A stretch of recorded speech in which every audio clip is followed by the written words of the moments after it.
Okay, tape's rolling, Mr. Chair. All right. Restoration project. We'll call the May meeting of the West Dakota Water Development District to order. The first thing on the agenda is the Pledge of Allegiance. Please stand.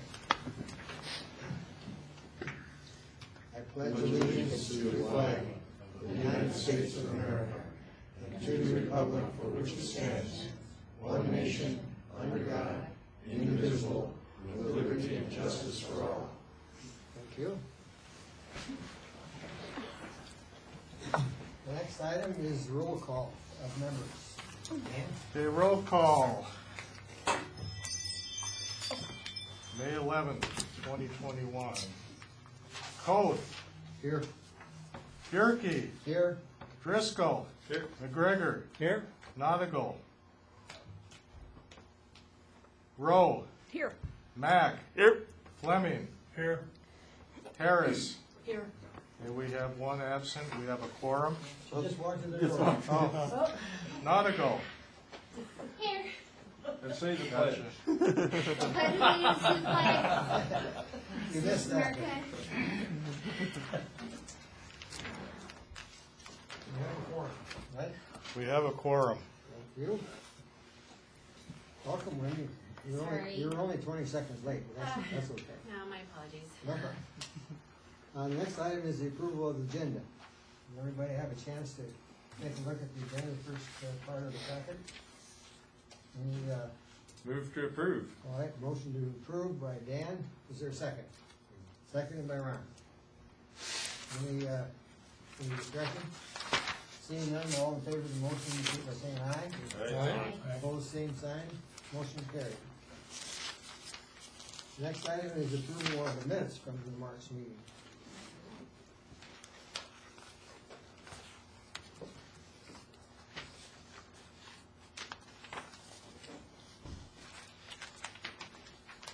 I'll move to approve. Okay, just a second. Going back to the agenda. I did get an email, because you would have to leave at 5 o'clock. I do. And did you want to move up in the agenda? If that's okay, it should be quick. Okay. I don't want to bump anybody, but Let's just take a look at it's that. a new development. I forgot about that. That's okay. So, just going back and looking at the agenda, how about, I was thinking maybe like 7, between 7 and 8, after Banner's presentation. Would that be okay? It's fine by me. Did the motion maker and the second agree to changing the agenda, adding, moving item number 11 up between 7 and 8? Fine by me. We'll re-vote on that then. All in favor of the motion, please say aye. Aye. Opposed, same sign. Motion carried. Sorry about that. Thank you. So that moves us into the minutes of the March meeting. Is there a motion? Move to approve. Motion by Dan, is there a second? I Seconded second. by Wendy. All in favor of the motion? Discussion. Discussion, okay, sorry. I'm just gonna make a suggestion, and maybe we'd have a short discussion on it, that I find the minutes considerably lengthier than what they need to be for my purposes, and lengthy enough that I don't read them. There's too much to read, and so I just look at them and say, oh, they must be fine, but it, I guess would be up to, well, I think it'd be a good discussion, but to me, you know, the items that are longer, for instance, on page 4, you know, there's 6 or 8 or 10 paragraphs on, you know, on an update, and then maybe on it's an informational item, maybe a little more, but, you know, similarly, there's quite a few items where there's quite a bit of information, and,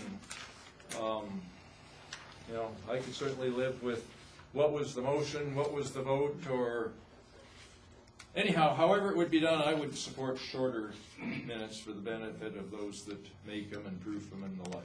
Well, just to let everybody know, Dan and I have talked about that, and I agree, we could be more concise. Dan wants to make sure that everybody's opinions and comments are also reflected, but what I think most of the other water districts do is, it's basically, what's the motion, who voted, what was the outcome, next item. So, I mean, they could do theirs in one page. Dan, do you have a comment? Well, just taking off what Director Harris said, we actually had this discussion a couple of years ago, and we went to a more abbreviated version. And we did get some pushback that I said this and it's not in the minutes, that kind of comment. So I'm not against it, but I tried to break out the motions so they're clear, they're highlighted and they're indented, but it is rather verbose, I agree, and other water development districts don't have that much detail, so. And just so people know, what happens is Dan winds up listening to the whole meeting again, 3 hours, and then he writes up the draft, sends it to me, and most of the time, I listen to the whole 3 Yeah. hours again as well. It's Groundhog Day. Yeah.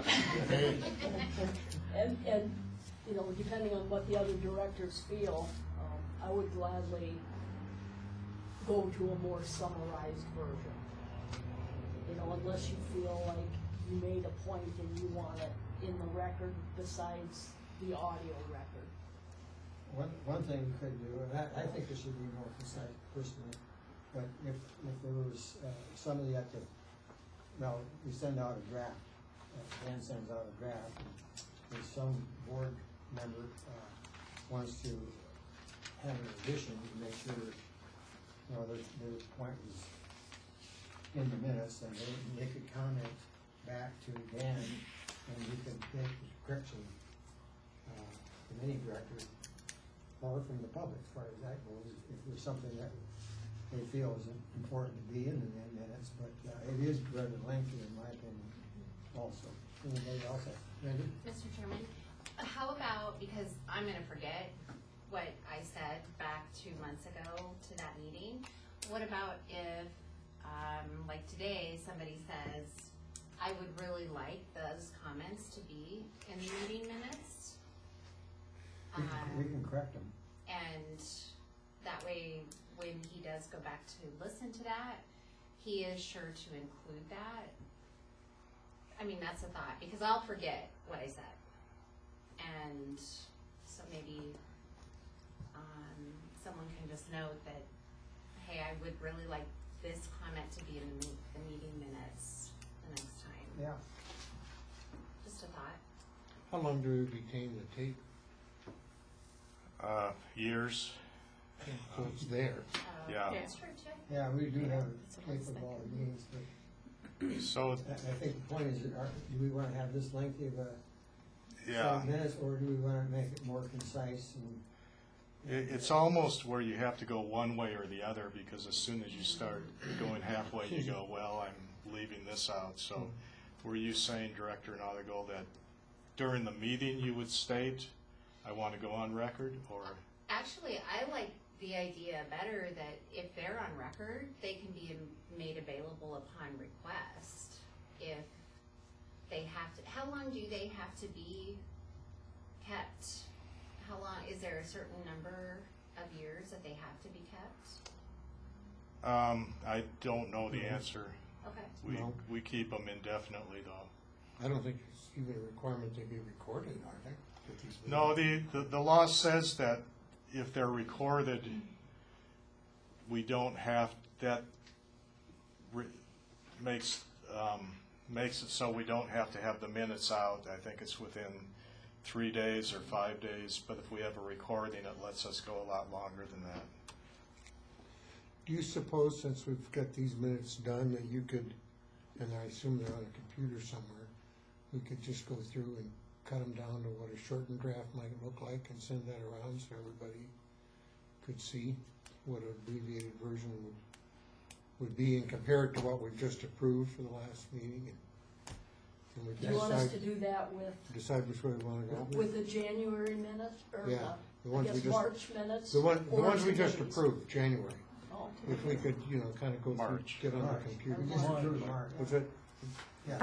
Yeah, Okay. we could, we the actually, March meeting then? we actually did that once. I had two versions, and Yeah. I said, okay, you guys decide if you want this was way back, you were Yeah, here, but, I was here. There was some quite a bit of discussion at that. And with We've different- got new members and We everything, had new just, members, yes. you know, send around abbreviated versions and say we can go this way, the full way, or the other way. But I agree with you, as soon as we start including some comments from somebody, there's gonna be comments from everybody else. Yeah. That's probably true. Dan? I'd suggest rather than exercising with the minutes we're looking at now, I'd just test drive it for me, just the motion, if there's substitute motions or clarifications or whatever, and what the outcome is, and let's see how that looks. And we'll send them out to all the directors, Right. and they take a look at it. Right. And then comment back before the next meeting, which is in July. I would suggest in the cases like item 7 is the update from Banner, I would say that it would, for informational items, no vote, it would help to have a sentence or 2 or 3, you know, what was the main gist. I mean, it's informational, so there is no vote, so you should say something besides just Cheryl Chapman was here. well, why don't Was we here. together, Dan and I, try to Yeah. work it out that way for the next time? Yeah. And we can send it out before the meeting and everybody can take a look. It seems like we've got a consensus. I mean, Is everybody, is there anybody that, directors on board on that, doing that for this meeting that we're doing, as we talked about here? Okay. Guess we'll move on to the next one. who seconded the approval of the minutes? Oh, we haven't voted yet. Okay. we just, but he missed the second. Yeah. Second is I. Wendy. I have Wendy. Yeah, Wendy. Yeah. Okay, that's right, we haven't voted. Any more discussion on the minutes? If not, all in favor of the motion to approve minutes, indicate by saying aye. Aye. Opposed, same sign, motion carried. Item number 5 is conflict of interest disclosure. Are there any items on the agenda of this meeting that any director would have to consider that having a conflict of interest? If so, please say so now. Okay, seeing none, we'll move on to the treasurer's report, Mr. Chris. Dan? Okay.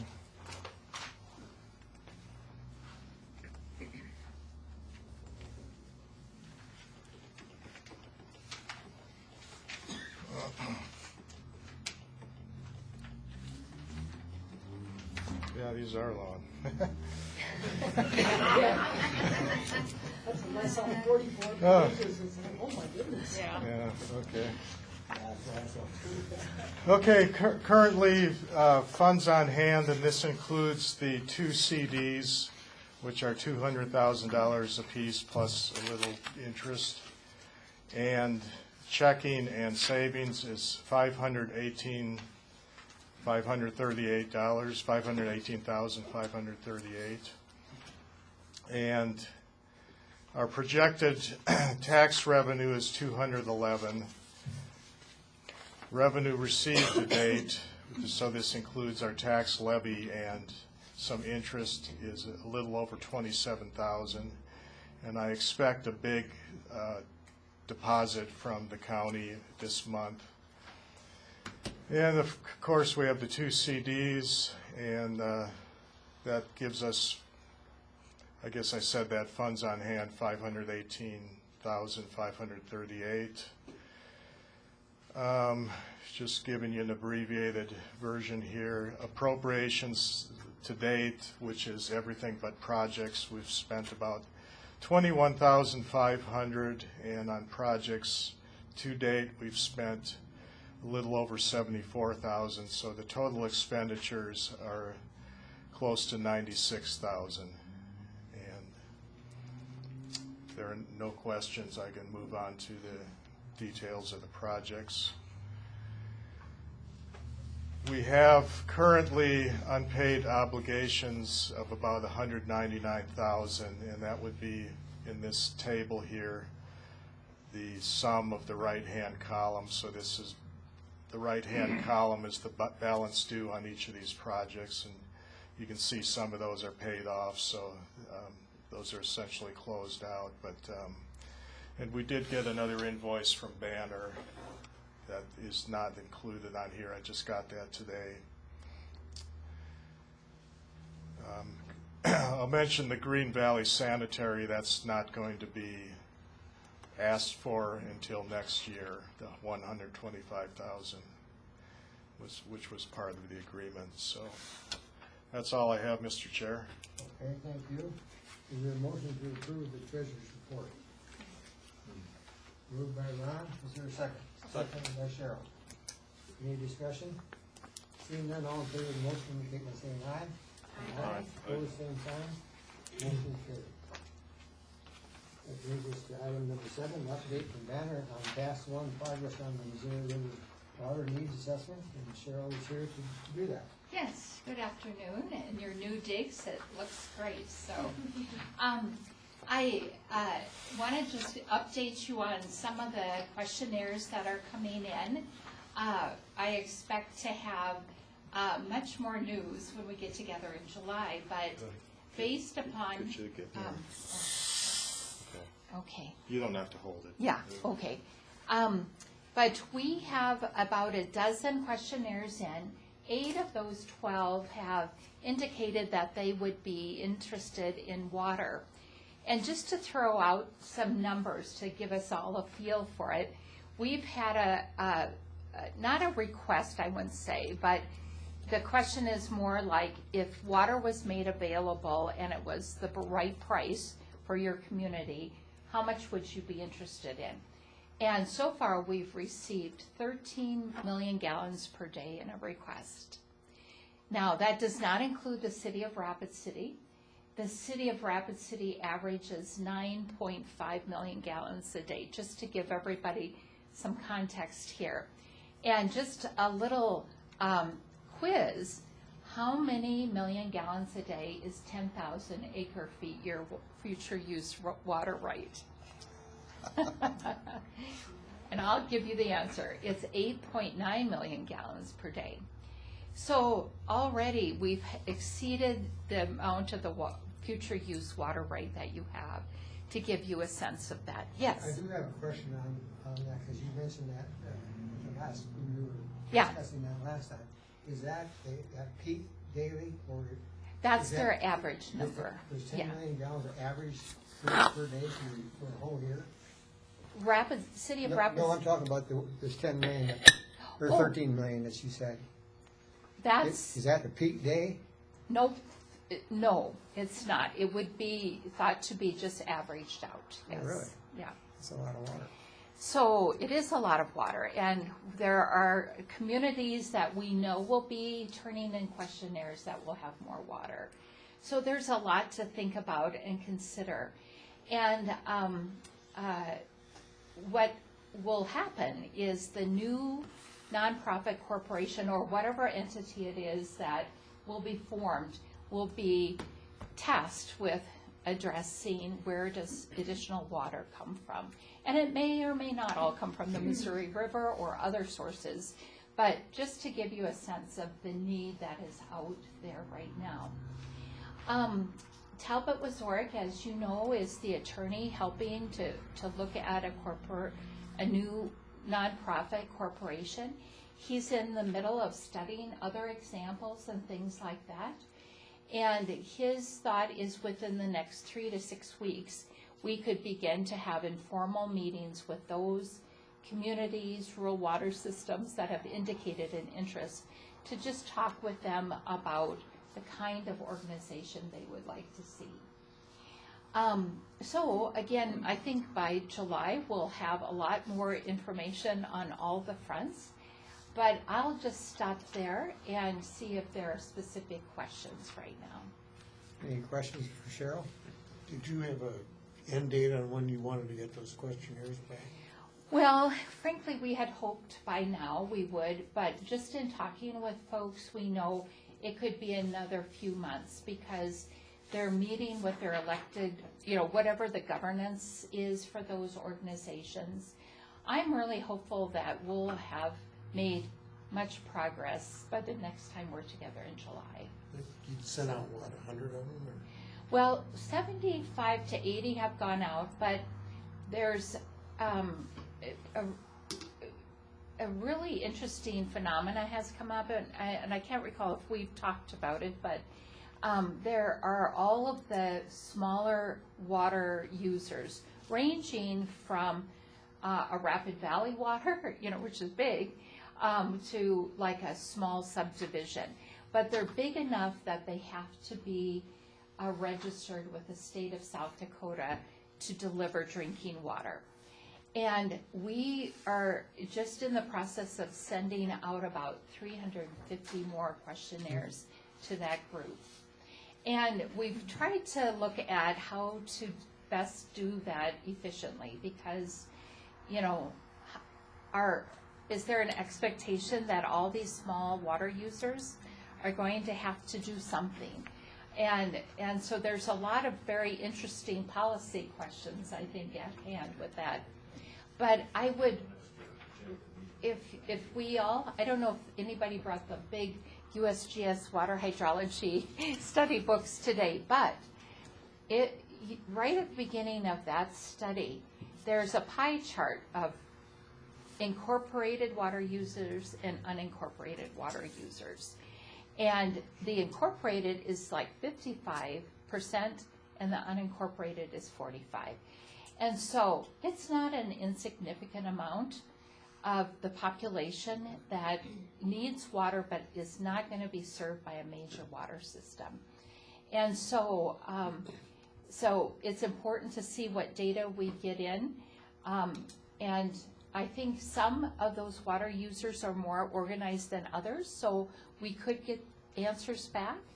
But, the level of following up with that many will be more limited than the bigger water users that we're looking at in terms of their. Are those 300 and some users or systems in the Black Hills, all in the Black Hills? There's they go beyond Pennington County. They include Meade County, Butte, Custer. Okay. Yeah. So. Any other questions for Cheryl? Cheryl, yes, Yeah. going back to the 13 million gallons per day that was requested, was that one user or No, from 8. several? 8. Okay, from 8, okay, thanks. Mhm. Well, it doesn't look like there's any other questions. All Thank right. you for coming and giving us an update. Well, and- thank you for all your support, and we'll be seeing a lot more action, I think, as people are coming in with their questionnaires. And I had a chance to speak at the water conference that Rural Water held a couple weeks ago now, and that helps spur on some more responses and things like that. So, yeah. That's great.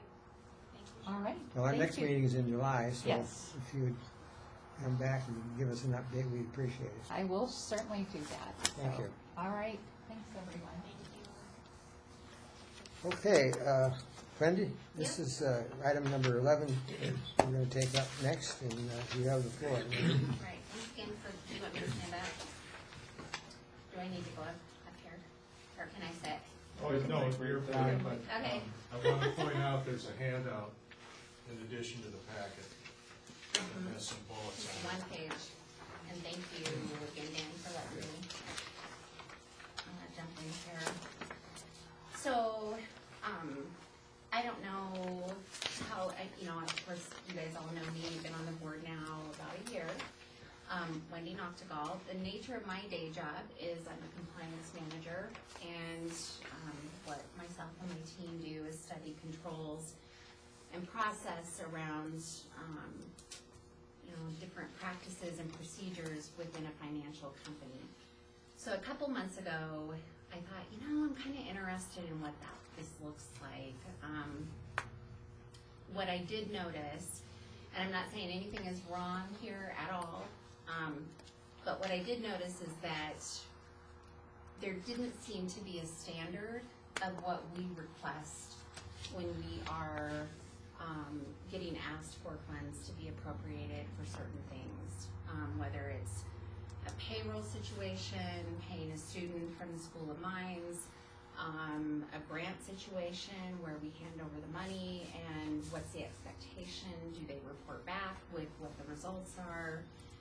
So I went back about 10 years, and all this is in the meeting minutes. And again, I'm not saying anything is wrong, but what I do notice is that this group, full of really great people and really smart people, we don't have, what I can see anyway, solid controls and measures surrounding how we appropriate funds, such as when we are paying, when someone comes in and says, hey, we want to pay our students for this project, we ask some for an accounting of how they spend their time, and we don't ask others for how they account for their time. So what I'm proposing today is a formation of a subcommittee to study West Dakota's controls and procedures in place, and that's what this handout is. That's related to documentation requirements. It's not something that, I mean, for me, it's how do we make our lives easier so that we have a source for our information, what we're asking for. If we're asking someone to account for how they spend their time, we have it very well documented in our procedures and our controls of why we do that. If we do not get what we're looking for, again, we can point to a source of why we're asking and following up on the documentation that we're looking for. It's not meant to be super in detail or just more than anything an overarching documentation type system for protection of this group in case, and I don't know if you're ever audited by a third party. I mean, in the year that I've been here, I've not heard of that. But in my experience, you never know who might come in and question what your procedures and your policies are in relation to how you hand out money. So that's what I'm suggesting, is a subcommittee gets formed. Doesn't have to be necessarily led by me. I'm happy to help out. But that we are looking at the documentation requirements for the 3 different types of monetary funds that we give. Grants, contractor work, or any funds related to payroll, regardless of the dollar amount that's given. And I do believe those standard controls will lend transparency to this group. Not saying that we're not transparent now, but we can honestly say that we are. That we have a uniform and equitable process that we are following. It's establishing a basis, like I said, if we need to follow up for paperwork, we're able to say, hey, this is why we're asking for this, and this is what the conditions of giving this money to you was, or, you know, were in the first place. Provide protection for this group, and also it would include an institution of templates, not complicated templates, but templates used to make our lives easier and the people who we're giving money to, their lives easier as well. So, Mr. Chairman, that's what I'm recommending. Okay. You know, we're the state agency, subdivision of the state agency, and there's several water development districts across the state. I'm really curious to see what they're doing. You know, how are they handling what you're describing there? So I think it's probably a good, personally, it's a good idea to take a look at it and see if we're doing things right. I mean, since I've been on the board now 4 years, and I would agree that we don't really have a template as you described it to account for where this money's, the money that we're spending for these projects, you know, how it's being spent. It's a lot of it's just a lump sum, and they come back with a report, and you know, we give the report to us, and that's it. You know, so Is there any volunteers to be on this committee with Wendy? That would, I would be glad to work with you under your direction, because, you know, it's not, I don't Okay. have a large background, but I think it's an excellent idea, and it gives us a chance not only to have a template, but to maybe spell out deliverables, you know, specifically if that's warranted, and, yeah, so, great idea. you think you're gonna be on it, being our treasurer? I don't know. I've volunteered for too much stuff already. Not just here. Oh, I okay. can Tom, be the so, third. you think 3 is enough? Yeah, I do. And again, I want to make sure that nobody thinks I'm saying anything is wrong. It's a potential gap, and that could be my contribution. Okay. So, we have, yeah, I'll just say I'll help out, because I have talked to Jay Gilbertson about this, and your question about auditing, once we hit 250,000 in revenue, we need to be audited. We're not there yet, but we may in our lifetimes hit that. Okay. Yeah, I'll That's help, good to but I know. don't want to be the lead. I think Wendy should be the lead. And you have- That sounds like her It's- area of. Yeah, career. and you've obviously given it a lot of thought, which it's probably time to do that. And gone through 10 years worth of notes. I've done that a couple times on a couple other subcommittees. I know how fun that can be. Yeah. So, we'll have a committee then of 3, Wendy, Linda, and Tom, with the help of Ron. You want to just help, or do you want to be on the committee?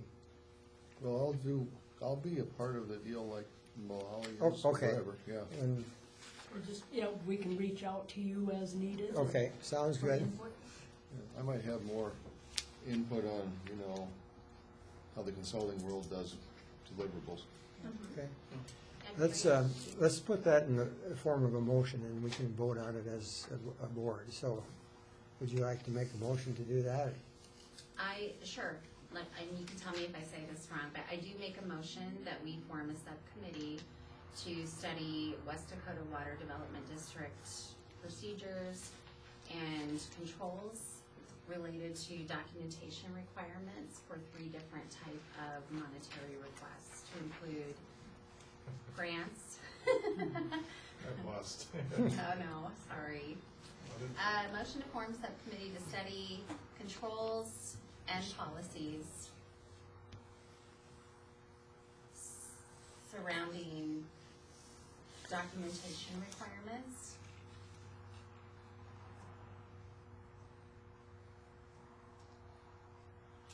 for the 3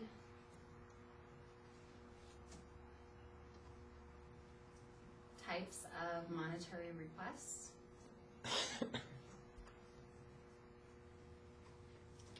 To include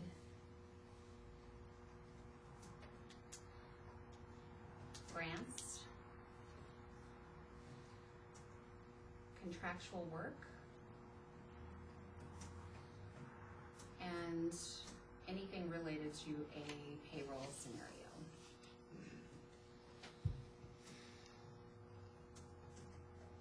Okay, is there a second to the motion? Second? Seconded by Scott. Everybody can see how the wording is there, that Dan put up on the board. Further discussion? Dan? I think we could probably form such a committee without taking a vote on it.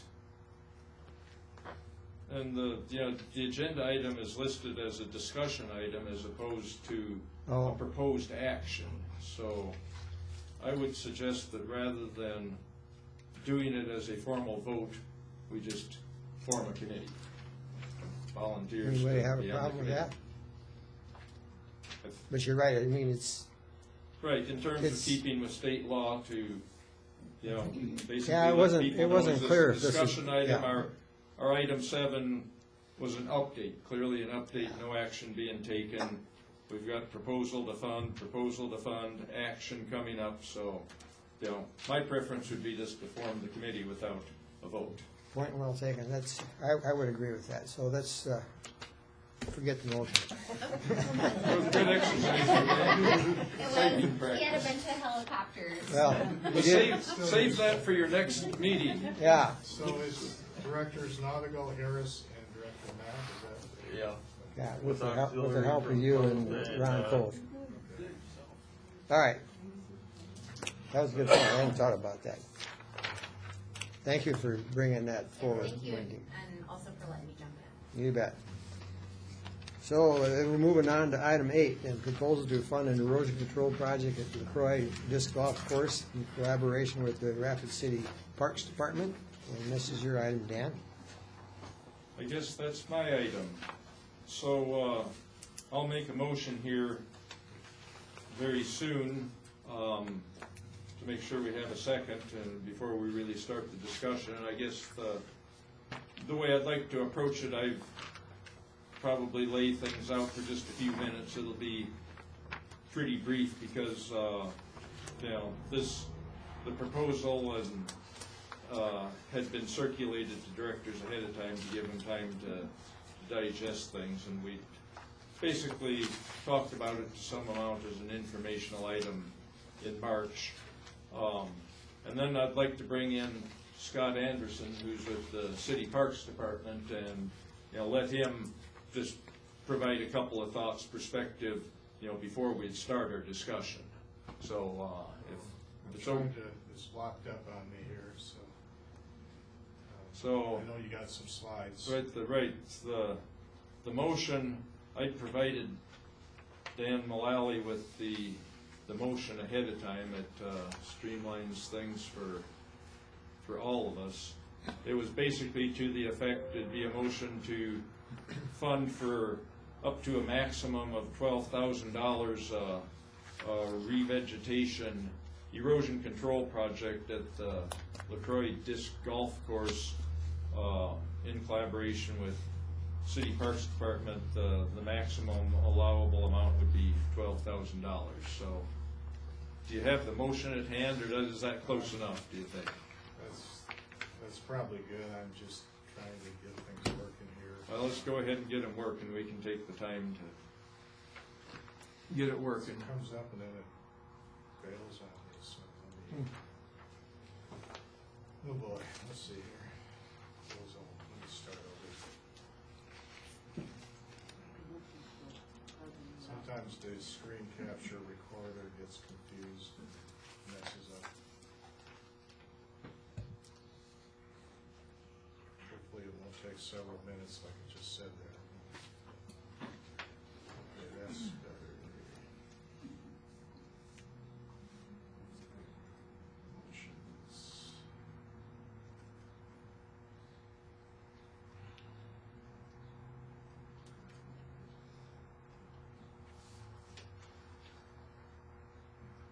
Okay, we're proposal to fund the erosion control project at LaCroix, and the motion I have here to provide funding of up to $12,000 for an erosion control project at the LaCroix Disc Golf Course in collaboration with the Rapid City Parks Department. Did we have a second on that? Is there a second to the motion? I second. Seconded by Wendy. Now we're open for discussion.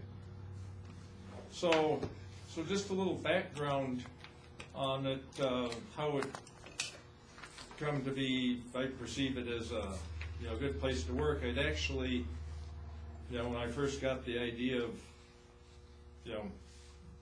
spent a lot of time over the years.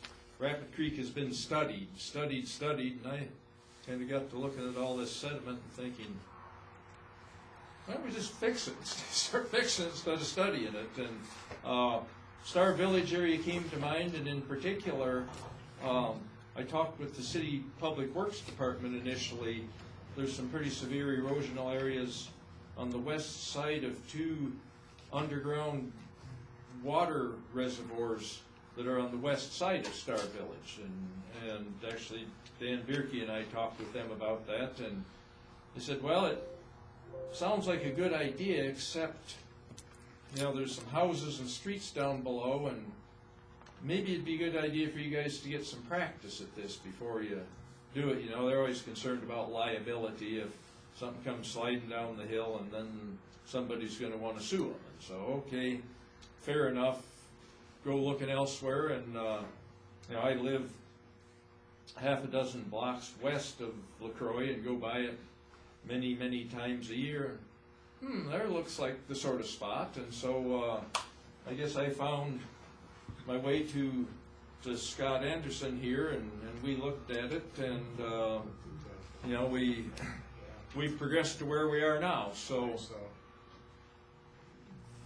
what's showing on the screen, that's basically a figure that's in the erosion control plan.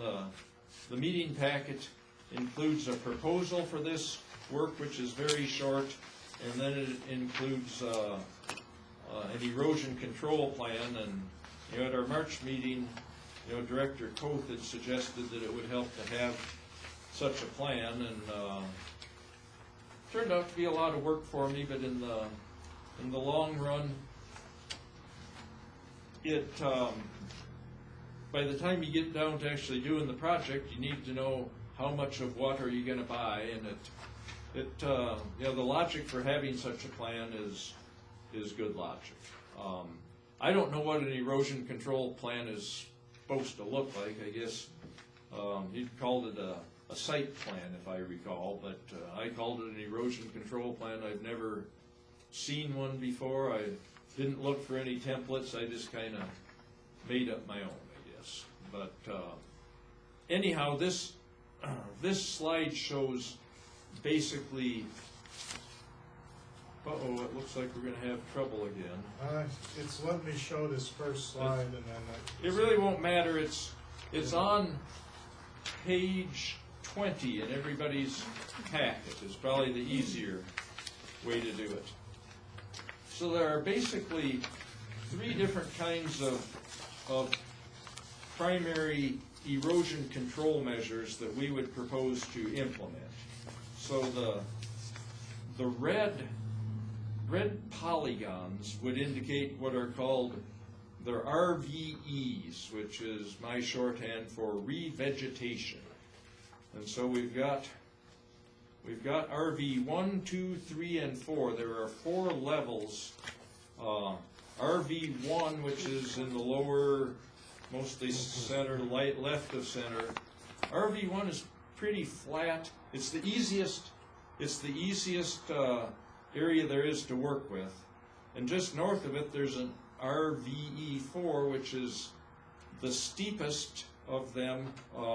Basically, it's just a gradation from relatively easy to the most difficult. And so 2 and 3 are kind of intermediate steepness. So in these revegetation areas, RVE1 is simple enough that basically all we'd have to do is kind of a depositional area for, you know, shale that's in the process of kind of trying to turn into dirt. I don't know where you draw the line between weathered shale and dirt, but it's somewhere in that continuum. If a person were to just add a little bit of compost, topsoil, and seed mix and fertilizer is a good idea. Hopefully it would grow on its own. You wouldn't have to put down erosion blanket or anything like that.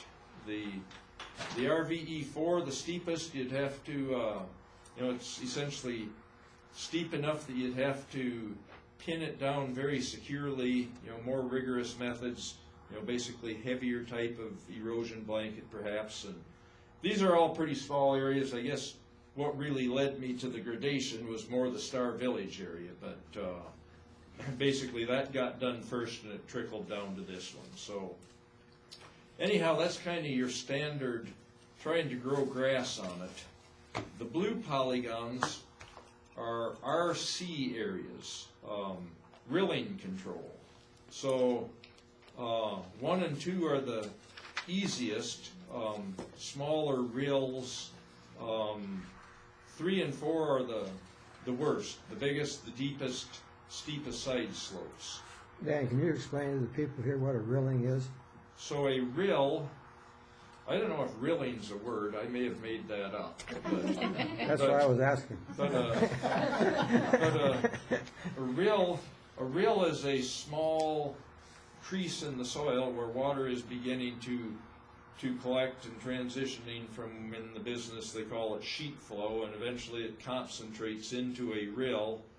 And Koth has pointed out, it actually in the text, basically rill is construed to also include gullies. Somewhere in the continuum you go from the smaller rills to the bigger gullies, and I didn't really look for a definition, but I call it all generically rilling control. So when Scott and I were out there looking at this, we kind of picked out these areas where we could do the revegetation, actually put down compost, topsoil, seed, and try to grow grass. In the rills, we kind of decided, really the best way to approach this, the slopes are so steep, there's no way you're going to be able to attach, erosion blanket. You won't be able to grow grass on them.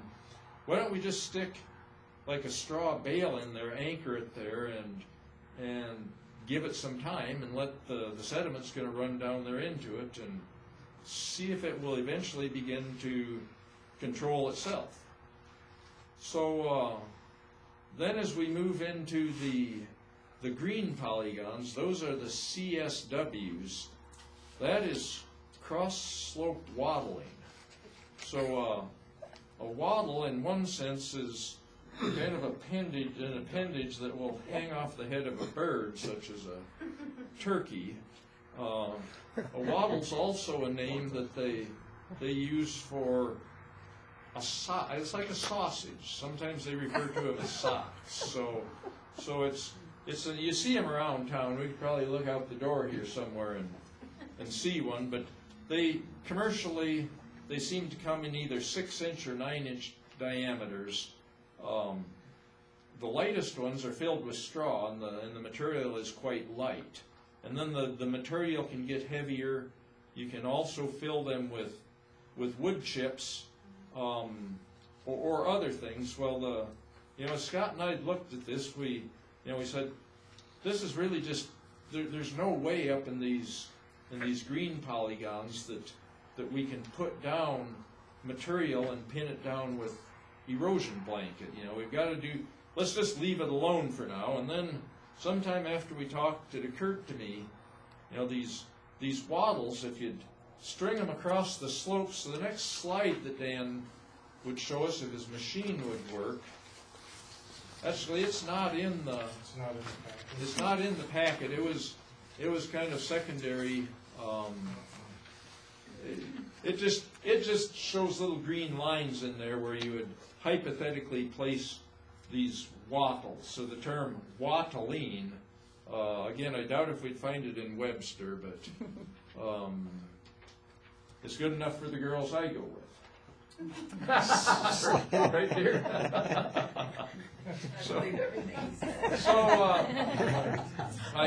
I did take time to talk with a guy that's in the business of similar to this erosion control, and he actually manufactures these wattles. And he says, I was kind of picking his brain. He was kind enough to come out and look at it with me, and he says, well, I think that's as good as he can do. Over the course of a year or two, that sediment will wash down against the wattle. It'll kind of flatten out. Maybe you come back in a year or two and put out a little bit of compost seed, and maybe it's best to wait a year or two before you actually seed it. But he says what you can do in your wattle, instead of wood chips, they do make them with compost. Well, if to the compost you add some topsoil, some fertilizer, and seed mix, well, the grass will start growing right up out of the wattle. So there it is. There's your little. So actually, I used that to make a guess on how many running feet of wattle would we need. And these things come in. The way he makes them for the distributors is rolls of 150 feet long. Well, they're probably 20 pounds to the running foot. They'd be really heavy. But he says instead of filling them full, you could fill them, like 2/3 full.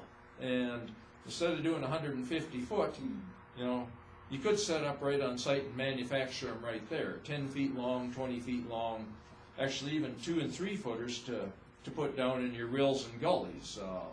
And so lots of different options there, but I think the biggest part of it, one of the things, there's a lot of work involved to do this. Linda kind of has a sense of it. She made the mistake of showing up at mines there on Saturday to help carry buckets full of stuff up the hill, and you want to make less work, less cost, etc. So to me, the concept of just get something down and then see if Mother Nature will come in behind and take it the rest of the way is probably one of the best things that we could try on this. So in terms, that's kind of what we're thinking right now we try to do. Scott will tell us a little more in a minute, but I guess from the city standpoint, they'll bring we'd buy the materials with the exception, they've got topsoil, composting material, things like that. They've got a skid steer loader on tracks that we can use to move stuff, so they'll provide whatever manpower is appropriate for them, and I'll shake the tree again with the fly fishers and whoever else. It's going to take volunteers to do this, but I think that's about. I didn't really have anything prepared, just talk. So I guess at this point in time, I'd introduce Scott Anderson and let him say whatever he's got on his mind. Yeah, come over by the mic here, Scott, thank you.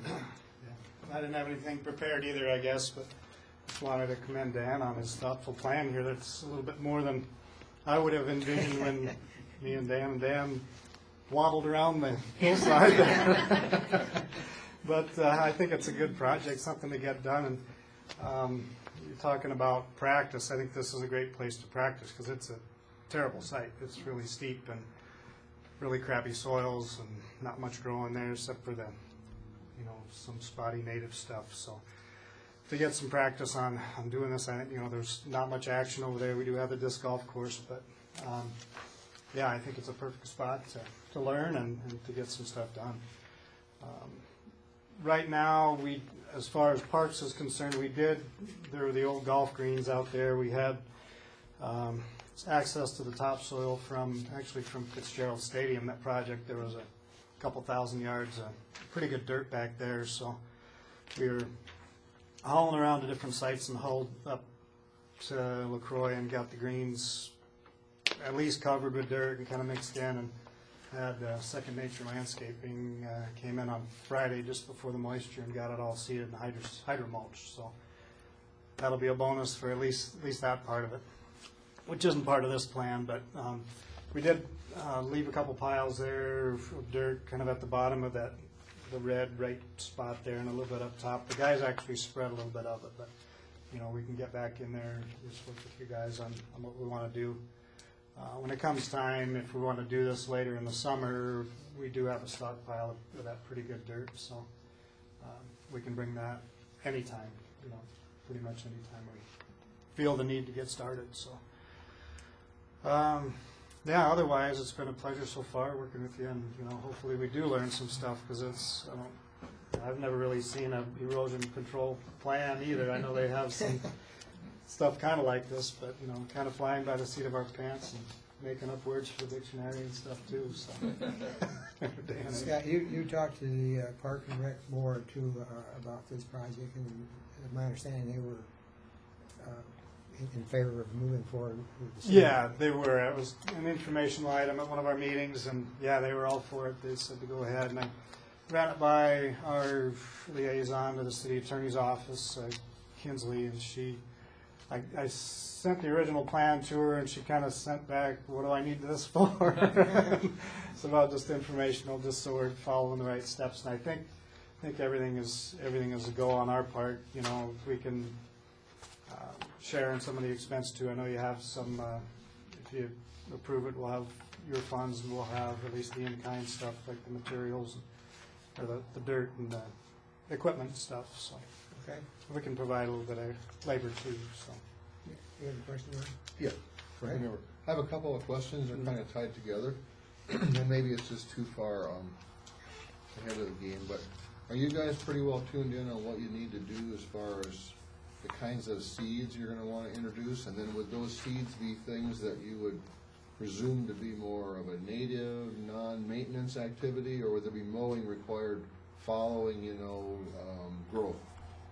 No mowing, probably no maintenance, it's really steep. We haven't got into the specifics on seed, but we have talked about different seed varieties or even different plant varieties if we want to plant some ground cover and stuff in there too. That, we were just kind of brainstorming up there, walking around, and, it's such a tough little site that, yeah, we'd be up for anything and try to get as much information as we can on what types of seeds and plants we would use, for sure. Does the existing damaged area extend into those two residential properties up top? No. It all slopes towards the bottom of the page, so, So we won't need to be doing any work going into private? no, I don't think so. It's kind of at the very top, it kind of crowns over. There's right on the property line, there's a chain link fence too, but we wouldn't, everything that's eroding is down the hill from the fence, so it should be fine. And below it's just, just the disc golf, and there's a retaining wall kind of at the base of that RVE1. You can kind of see that white line. I believe that's that wood retaining wall that's not in the best of shape, but it's kind of holding things back too. Actually, it's eroded enough where it's kind of spilling over the top of that wall too. So. Any questions for Scott? I appreciate you coming down. Scott, Yeah, and- for sure. And helping us along with this proposal. Yeah, I look forward to working with you guys too, and just keep me in the loop, and we'll help you any way we can. Okay, thank you. Yeah, you bet. I'll try not to make up any words either. But. Well, there is a motion on the floor. Is there any more discussion before we go to vote? Seeing none, all in favor of the motion? And the motion is? Yeah, let me get that back up here.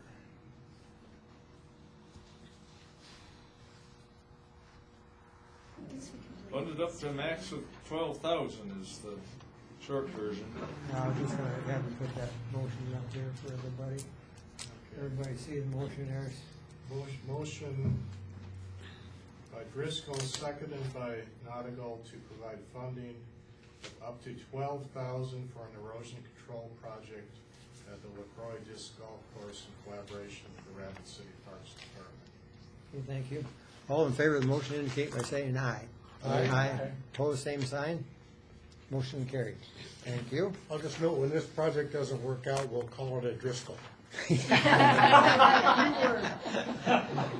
Let the record show. I'll guarantee you there'll be some part of it that doesn't work out. It's all pretty experimental, and I guess as long as we're kind of at the informal part of the end of that item, perhaps you'd, with your legal background, want to look at, page 18 is the contractual part of it. I guess that Scott had referred to it that he had the city attorney, review that. It seems that we do need to have an agreement, and I tend towards simplicity to the extent possible. I mean, I'd originally said, let's just fund it with no plan, and well, that was too simple, I guess. Anyhow, this is a pretty simple form, and if you see anything that's needs to be done different, you could make note of it, Scott. Otherwise, at some point in time, we can get signatures on paper. That's good. I didn't know that Dan Mullally necessarily needs to sign it. I don't see any problem with it. I, the chairman of the board would be sufficient to. I'd put him in there just to make sure that he would, it'd be in his hands to where people know who it is they're working with. But, obviously that could come out if that's the preference. I think in lieu of that, I'd put in the secretary's signature as attesting to the signature of the chairman. We can do that. Sounds good, thanks. I just have one question. Okay, I was go ahead. actually looking at it and thinking about what I'm proposing. Should a dollar amount, or at least an approximate dollar amount be included? Or no? You mean in this agreement? Mm-hmm. It says 12,000. Oh, it does? Yeah. It incorporates the proposal, I think, as part of that deal. Well, Oh, okay. the proposal, which is that It's first. not on here. Got it. Yeah, This is okay. kind of the it- last page of all the. Yeah, it's, Got it's, it. It's it's, basically our money, it's internal, but, yeah, it does, it is in there, so. it, Perfect. Okay, let's move on to the next item, number 9, which is very similar. Proposal to fund an erosion control project on the north side of Star Village in collaboration with, how do you pronounce that name? Zadig. Zadig, Rapid City Portfolio LL's, Portfolio 1, is it? Portfolio One LLC. Okay, and Phil and Yvonne Bigger. Dan, that's yours also. You have the floor. So, again, there's a motion up there on the screen, if it stays alive that long, that I'll make in just a minute, and kind of the same background that, I'll give a quick little overview, and then Phil and Yvonne Wager are here, they can provide a little bit of background, and I thought that Kelly Metzger, who's the local representative for Zadig, would be here, and maybe he'll arrive soon, or maybe he got hung up somehow, but I guess if he ends up absent,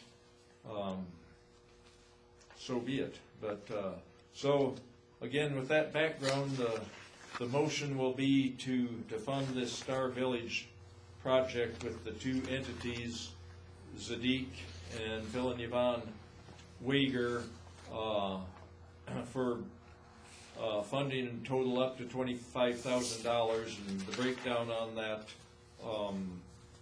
ends up being that the estimate is 15,000 of that would be with Zadig, 10,000 with the Wagers. That's the West Dakota expenditure again, and that the two entities, we would track the expenses. We can separate them where we'll be able to do that, I'd be confident. They would reimburse West Dakota for 10% of the total wherever we're at through the end of December of the current calendar year. What the future may hold, I thought would be there'd be more work in the future, but by December 30th, we won't be doing any more erosion control work, so it'd be a good time to settle up. So that will be my motion. Everyone see the motion? Is there a second to the motion? I'll second the motion.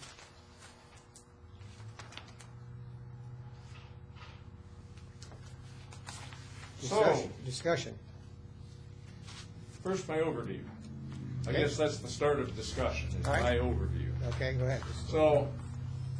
So this is on page 34 of your packet, is what you're looking at.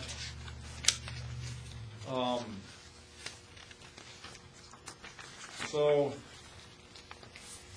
I'm going to give you the really, really short view here. This, to the best of my knowledge, is the worst of the erosion control or of the erosive areas in Rapid City that I'm aware of. We've been talking with, we being several directors have joined me at different times in discussions with Rapid City area schools for the Stevens area, which is adjacent to the National Guard camp. They call it Camp Rapid West. Locally we call it the shooting range, but Stevens has got just a handful of little areas in the red shale, the spearfish formation, that are quite erosive. The guard camp has got a lot of them. A lot of the area at the guard camp is basically drains down into a flood control reservoir that's just south of the guard camp, southwest of Stevens, that had been constructed by Corps of Engineers sometime after the '72 floods. So a lot of that sediment is somewhat contained, but a lot of it is not.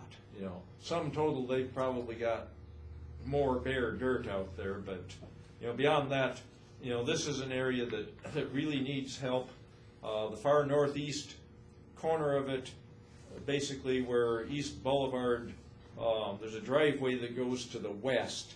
It's basically a block south of Quincy. It's not a named street, it's a driveway, but sediment has been pouring out there essentially for decades.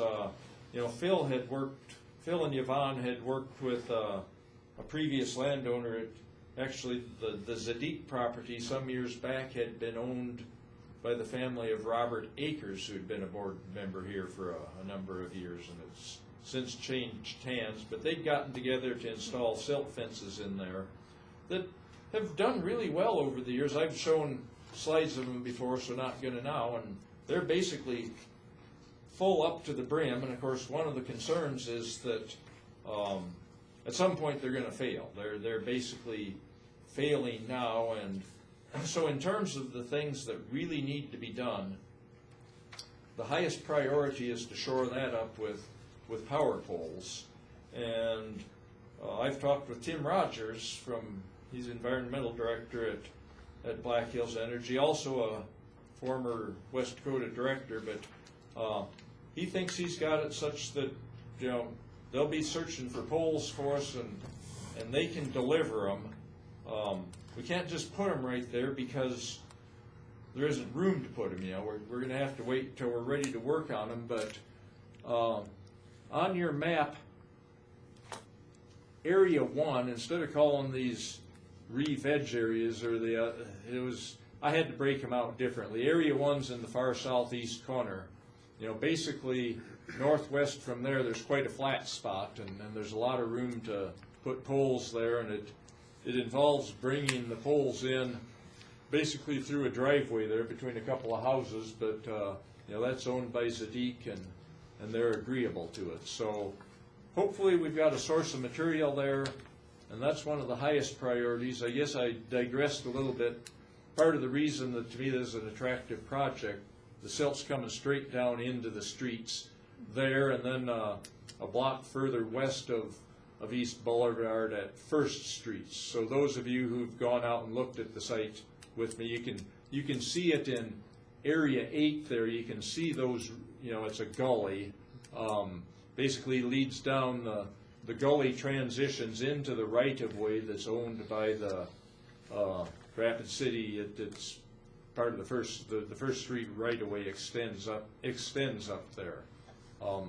So another big priority is to basically stop the movement of sediment to the north there. Maybe they've hauled it away by now. The last time I was there, meeting Brandon Quiet out there that day, there's a couple big piles of dirt waiting for a loader and a dump truck to haul it out of there. I was kind of disappointed. I thought perhaps the city would be a partner in there, but Brandon told me that the only way the city could participate would be with engineered solutions. And I said, well, I guess you've got engineers on board, or you can hire them, but right now we're just kind of, it's a challenging situation. We'll do what we can. So we can stop the sediment where it's at there. So that's another high priority area. Area 6 is shown in blue. That would be the approximate location of an access trail that would need to be scratched up the hill. Basically, just enough to get dump trucks and material trucks up there. If we would move forward with this, this is probably something on the order of a 5 to 10 year effort, and it's going to involve bringing in materials there. The access to things, that's the only access that I could find. There used to be kind of a trail up there. There actually, if you look at the right image, you can see kind of a 2-track trail right about, where the west end of that blue rectangle ends. There's a track up there, but anyhow, we'd need a way to get materials in there. We'd probably have to put erosion control material of some sort, basically a geotextile down to, I think the dump trucks would probably sink into the silt that's been deposited in that area in places. But that's kind of a key priority. And then beyond that, kind of the main other things, I guess if you'd hop to the next slide, Dan, I guess my real priorities, initially I kind of penciled out some things, like Area 1, could use a little bit more grass seed, and I don't know if we'll get there or not. I ended up cutting the project back to $25,000 to where we could act on it in a single vote, and there'll be limits to how far that money would go. But to me, the biggest priority, so what we're looking at there would be the north end of Area 3 is these deep gullies. They start out as rills up there, and they become gullies. You can see the silt fences there. These gullies are about as deep as Cheryl is tall, I would say. They're pretty deep. They're pretty deep. And one of my thoughts is, the silt fences worked really good in there, and then this might be a place for some silt fence. But the pine trees in there are basically killing the grass in places. It'd be good to thin some of the pines and limb some of them. I kind of see putting that debris into these rills and make sure it's anchored with silt fences and let Mother Nature begin to fill them. This pine debris would also fit pretty well if we end up building terraces with power poles. There's going to be a gap between the existing silt fence and the poles. There's no way that you could pack it in, get them tight up against. You could bury a certain amount of debris there and let it fill in. But again, the concept of let Mother Nature begin to fill that rill, because or the gullies, the side slopes are just too steep to try to revegetate. The next slide shows, that's kind of a view of what would be Area 10 or so. That's just looking more to the southwest. The thing that you can see there, I'll just walk up there and point it out because I need the exercise. There's a very distinct scarp all along there. Similarly, this is basically just north of the Wager's residence over on the west end, and Phil and Yvonne own there's 4 brick duplex. They're all duplexes, right? Yes. And so it's a real steep scar there. Same thing, there's a scarp up there, and then even clear back to the, as you go east, there's basically a head scarp. It's advancing, uphill as you go. It might be a useful thing, the wattles that I talked about, might be a useful thing to try at least a couple of places, put in maybe 1 or 2 rows of wattles there just to try to contain what's coming off there. And I think that you could actually stop the scarp from advancing uphill in that fashion. But that would be, anything we could stop at this point in time would be a useful thing. So, some of this is kind of guesswork on exactly how far would $25,000 go, which isn't necessarily a long ways. And, one of the other questions is, how many volunteers can we get to help us? There's going to be kind of a limit to this. But I guess to me the main priorities, I kind of laid out those initially, and then whatever additional effort and funds we could extend, maybe we can dabble in a couple of these areas, see how things go, and look at a future project phase in future years. So, I think that's enough of an overview from me, and I'd like to introduce Phil and Yvonne Wager and let them provide their thoughts on this proposal. Would you be able to get Phil up to the microphone, Yvonne, to where, can we get Let's see if we can move that over there. Let's stretch that far. Yeah, I think That looks like it'll go. I'll let folks know Phil lost his sight a number of years ago, so he can't just walk straight up there on his own. Thank you.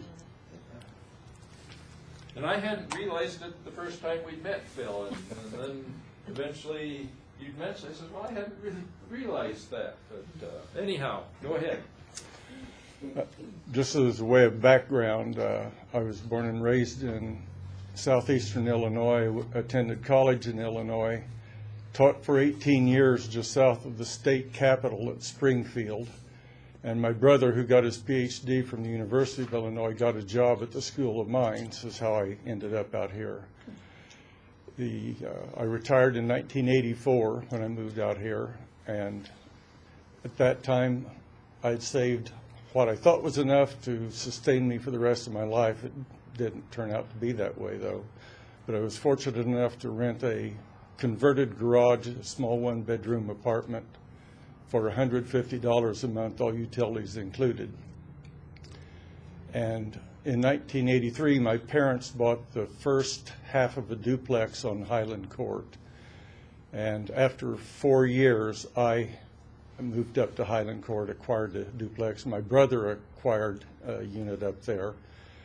And the previous landlord, LDS of Colorado, they would rent to anybody, and the other units on the court controlled by them.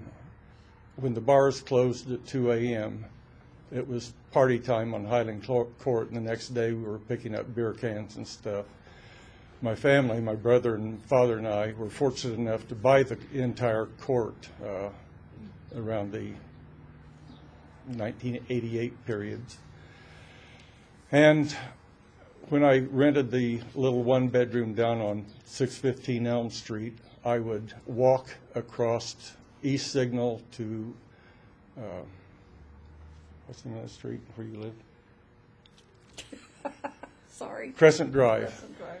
And exit Crescent Drive down off the hill to Elm Street.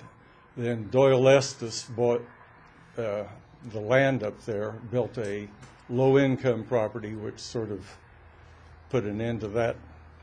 I was disappointed to see that development, and then they started building low-income properties at the corner of Quincy and East Boulevard. And they built the first one, then they moved west and built a second one. And I was afraid that this would continue to the property north of Highland Court. So I offered what's the guy in Valentine? Yes. Anyway, I bought 14.9 acres from him to stop any further development. And that is where the erosion is. I have no children, and my plan is to leave all of the property on Highland Court that I own to a nonprofit which will maintain the property that generates the income and use that income to develop the 14.9 acres, which I was unable to give away once I knew the problems that it caused. The silt was washing down into the intersections of East Boulevard in Quincy, East Boulevard in Kansas City, and We didn't own a Bobcat at that time. did it go all the way down to St. Joe? It went all the way down to St. Joe. So we were taking shovels, brooms, and buckets down to clean up those intersections. The city required us to do that. So to prevent that from going on, Mr. Akers and I built these silt fences. We provided the Bobcat and some of the material, and his two sons did the labor. But I would like something more permanent than that. because that silt fence is not going to last forever. If I can't find a 501c3 to take this project on after our deaths, I would like to create one. I don't know how to do it. I'd have to seek out some sort of an attorney. But I think the income generated should be in the neighborhood of $50,000 a year. I don't know if you'd call me against development, but I guess I am. The farmland that I own in Illinois is also being developed around us, and I would like a conservation easement on my farmland so that the income generated by those crops can go towards supporting this park or whatever you want to call it. I watch garden shows on Saturday morning where people have done this before. I don't know if it'd be an arboretum, a botanical garden, or just a park like my wife and I have started up behind our property on the top of the hill. But totally, it should be somewhere between $50,000 to $70,000 a year. And once I'm dead, it doesn't matter to me how many years it takes, 10, 20, 30 years. I would just like it to be done as best quality as possible.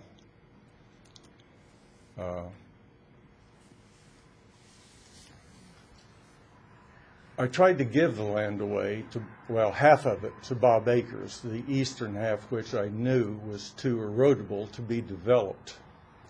And I would keep the level part so that nobody could, just north of Highland Court, so that nobody could develop that. And the city prevented Mr. Akers from taking it. He accepted it, but they required an extension of First Street, curbs, gutters, and it was too much for Mr. Akers. I tried to give it to the city. Well, it wasn't any benefit to the city. The erosion and so forth was more trouble to them than any benefit that they would derive from it. So I was just going to set up my own 501c3. We tried to give it to the school mine. Oh, we tried to give it to the School of Mines too. So if I can't give it away, it's hopefully not developable. I paid $45,000 for it, and I think Dan told me that it was worth $22,000, somewhere in that neighborhood now. It's landlocked, there's no access to it anywhere around. I'm 77, and some of my classmates are starting to die of heart attacks and so forth. I would like to get this 501c3 set up this summer before I return to Arizona, where we go in the winter.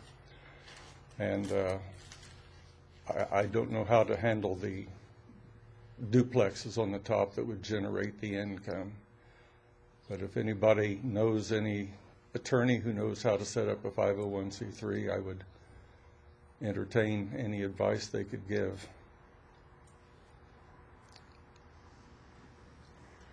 Can I answer any questions?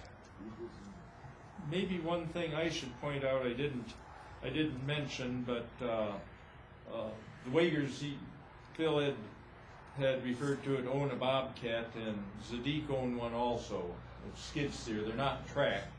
That I know yours isn't, but you know, they've offered the use of those to the extent feasible, you know, in helping move materials. And then Zadik, you know, I put in a stipulation that, you know, this access trail we would build, they would be required to put some sort of a barricade there, a gate. You know, it could be as simple as just a couple of steel posts and a chain, you know, but we don't want people being able to drive up and down into there.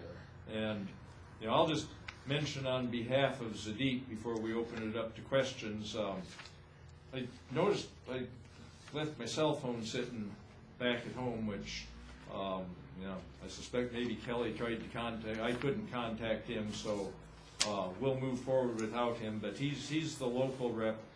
Zadik is headquartered out of Florida, I think it's Miami.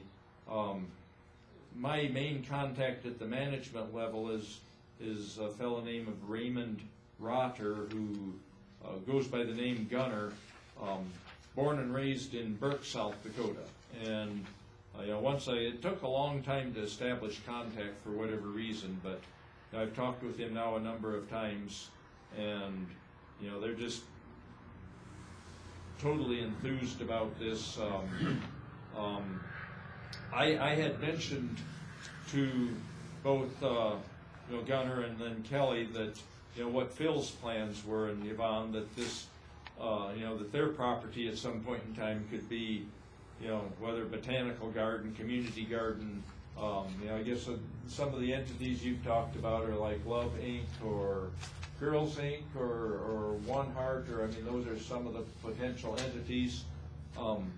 I just threw him the idea. So the Zadik piece is, in essence, Area 5. That's the one that's bounded by East Boulevard on the east, and then that driveway on the north. And Area 5 would be fairly close to the property. The property line is shown in blue there. The property line extends a bit farther south than Area 5 there. But I just threw out, might there be any possibility if we'd get it fixed? The city wouldn't take it the way it is now, like Phil had referred to, where it's a problem, nobody would take it. But if we'd once get it fixed, might you consider giving that to the city as a playground? There's no playground. I don't know where the nearest one is, but with the housing to the north and Star Village there, it might make a good location for one. Maybe they'd consider it. And so they said, it sounds like a great idea. We'll sure consider it. Nobody's made any commitment there, but it's just another one of those ideas. So I guess that's all I have to say on behalf of Zadik, and we can throw it open for discussion. All right. I talked to the head of Girls Inc., and they currently have 1 acre in Box Elder, which is quite a piece away for them, where they grow their current garden.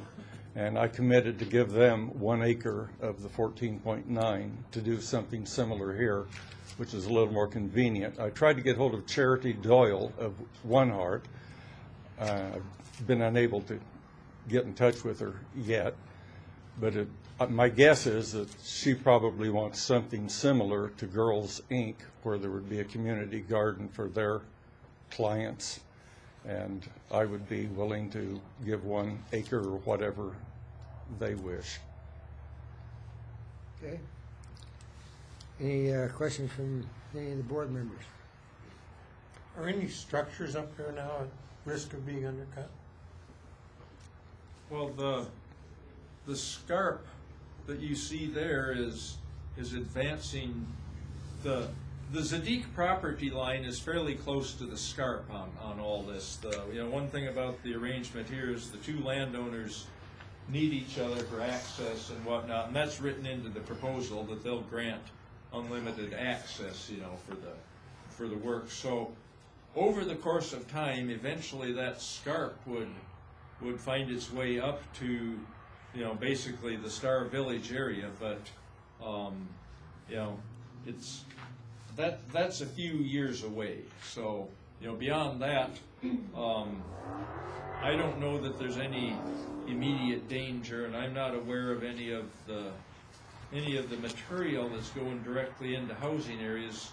A lot of the development on the north side of it, most of the flow ends up getting diverted into silt fencing in most places. I'm going to go up there someday when it rains, see what it looks like. But I'm not aware of any immediate threats to any structures. It's more longer term. My other question on the proposal on page 26 here, what's this 10% reimbursement that will back to us? What's this all about? So So these will reimburse West Dakota for 10% of the total? the proposal is that West Dakota, and this was envisioned as a first phase of what could be some number of future project phases. West Dakota can expend no more than $25,000. That would be our upper limit. And once we know what we've spent, and we would track it between what's spent on Sadiq, which is going to be primarily, building terraces and road construction. Most of the rest of it would be waivers. We'd be able to split it out. So each party would reimburse West Dakota for 10% of the amount spent on their property as a financial contribution. Is that to keep us under the 25,000? No, it's just so that they've got skin in the game. We're not doing this for them for free. They have to make a financial contribution. They're gonna provide Bobcat, Phil with no sight, really can't go out and work alongside of us. Yvonne is the Bobcat operator, I'm told. But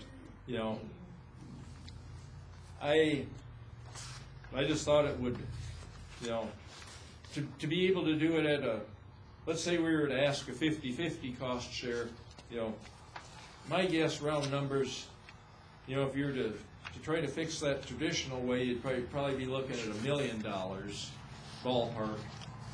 What we might spend to fix the whole thing over the course of the next few years, I don't know.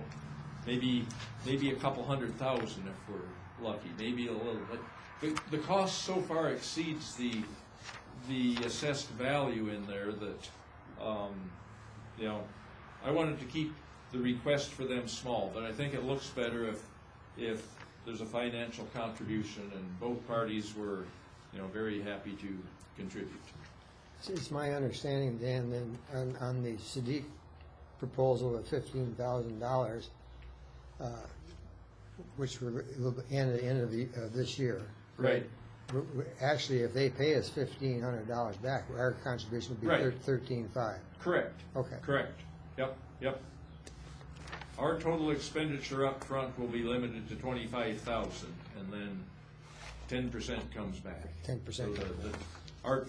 Our total,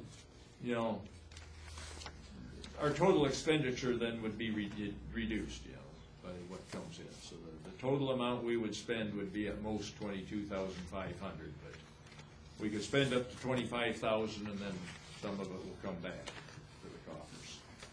I have a question. Okay, Wendy. So are we talking 25,000 total, or just 25,000 for the initial phase? Because that's where I'm confused, I guess. This is a first phase, which would be for $25,000, and any future phases would require subsequent board approval in the future. So, I mean, I know it's hard because we don't have a crystal ball, but how much are we talking for a property that unfortunately isn't worth? I guess I'm having a hard time with this one because it's private property and it's not worth, I'm not saying I'm completely opposed to it, but we don't have an end in sight.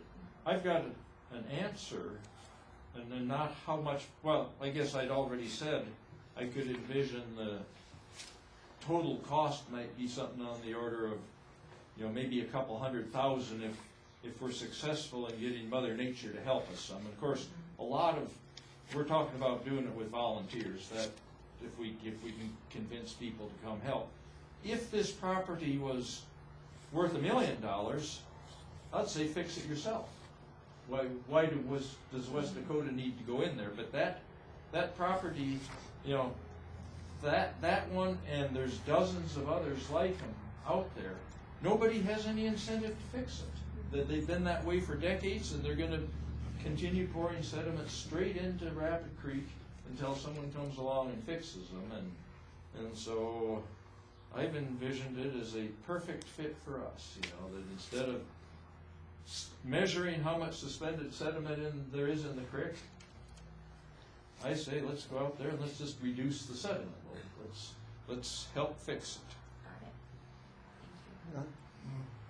Thank you. I think it's one of those areas that I look at as a potential place where, you know, a governmental type entity can feel like they can step in.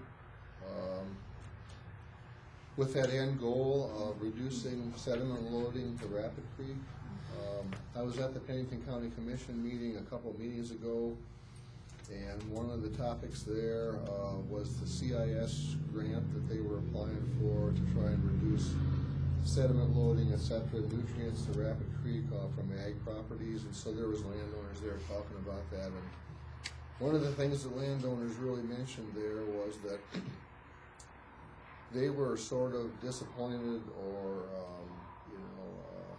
really not very happy with the water quality coming to them from basically Rapid City in terms of wintertime salt, sediment, and then nutrients. So they were observing some of these impacts, you know, downstream as it flowed through the ag land. This is just one example probably of many examples where, as Dan says, no one has any incentive to fix anything. It'll just continue to contribute to the impaired nature of Rapid Creek downstream. So, yeah, it's private property, but it's certainly a problem for the public and the public resource of Rapid Creek.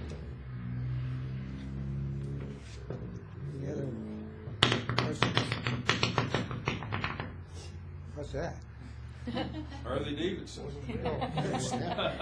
Cheryl, do you have a question? No, I just want to add one thing. I do think, I went up with Dan and walked around this property too, and it's really a mess.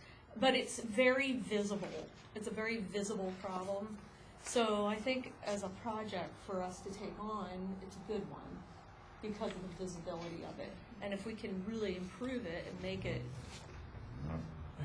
better, I think it would just be a really good project. Yeah, I agree with what you're saying. Yeah.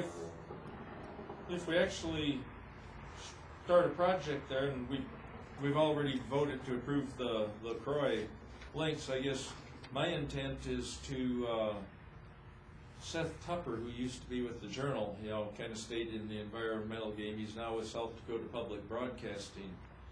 I think it'd make a great storyline to come out and, you know, look at this place, go up there on a rainy day and watch the mud flowing around and say, here's something West Dakota's doing. I think that would. The South Dakota State University, I got that. Maybe you all got that write-up they had about us, taking a look at that, which I think what we're trying to do as part of our mission statement is to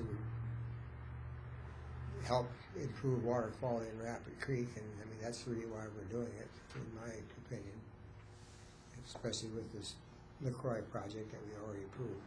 The guy that wrote that article, his name is Dave Kringen. He had contacted me after the Western South Dakota Hydro Conference. He'd seen my talk and he wanted to do a little article on it. So I said I'd give him my PowerPoint so he could kind of glean some of the wording and, you know, figures, things like that from it. And so then he'd sent it to me, kind of wanted me to look at it, and I suggested a little wording. I haven't seen it since, you know, final version since Dan sent it. That was a good write-up.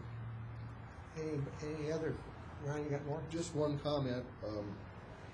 I'd just like to commend Director Driscoll for the efforts he made on both of these. From, you know, some suggestions that were made at a previous meeting to develop a little bit of a plan. He did a hell of a job to develop a little bit of a plan. Absolutely did. Are you looking for things to do? Well, like I say, when you really start determining how do you do it, it kind of makes sense.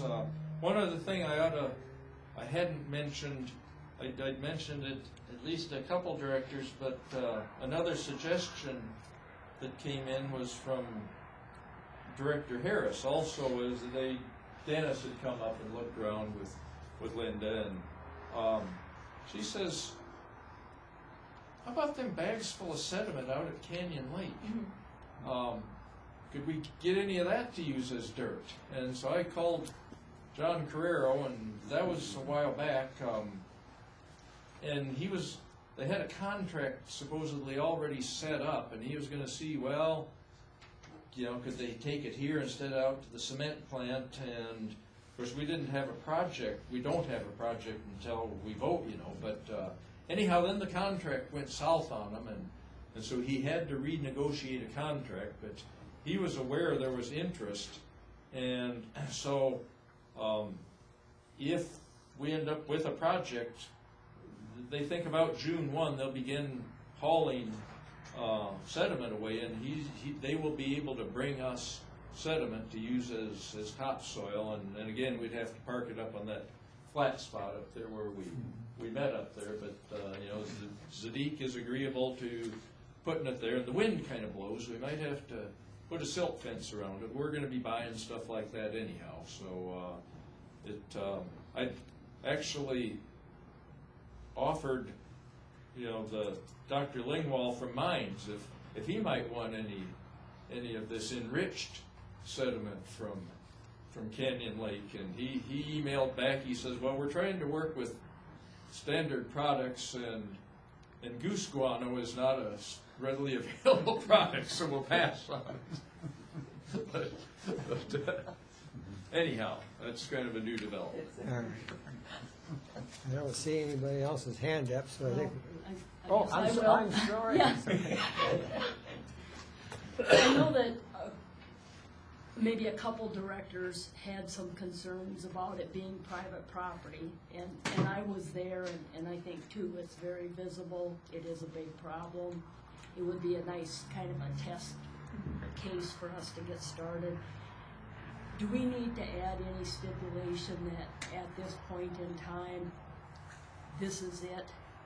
Rather than maybe having Joe Citizen someplace else say, hey, I've got some issues, I'll spend some money, I'll spend 10% if you'll give me the rest to fix it.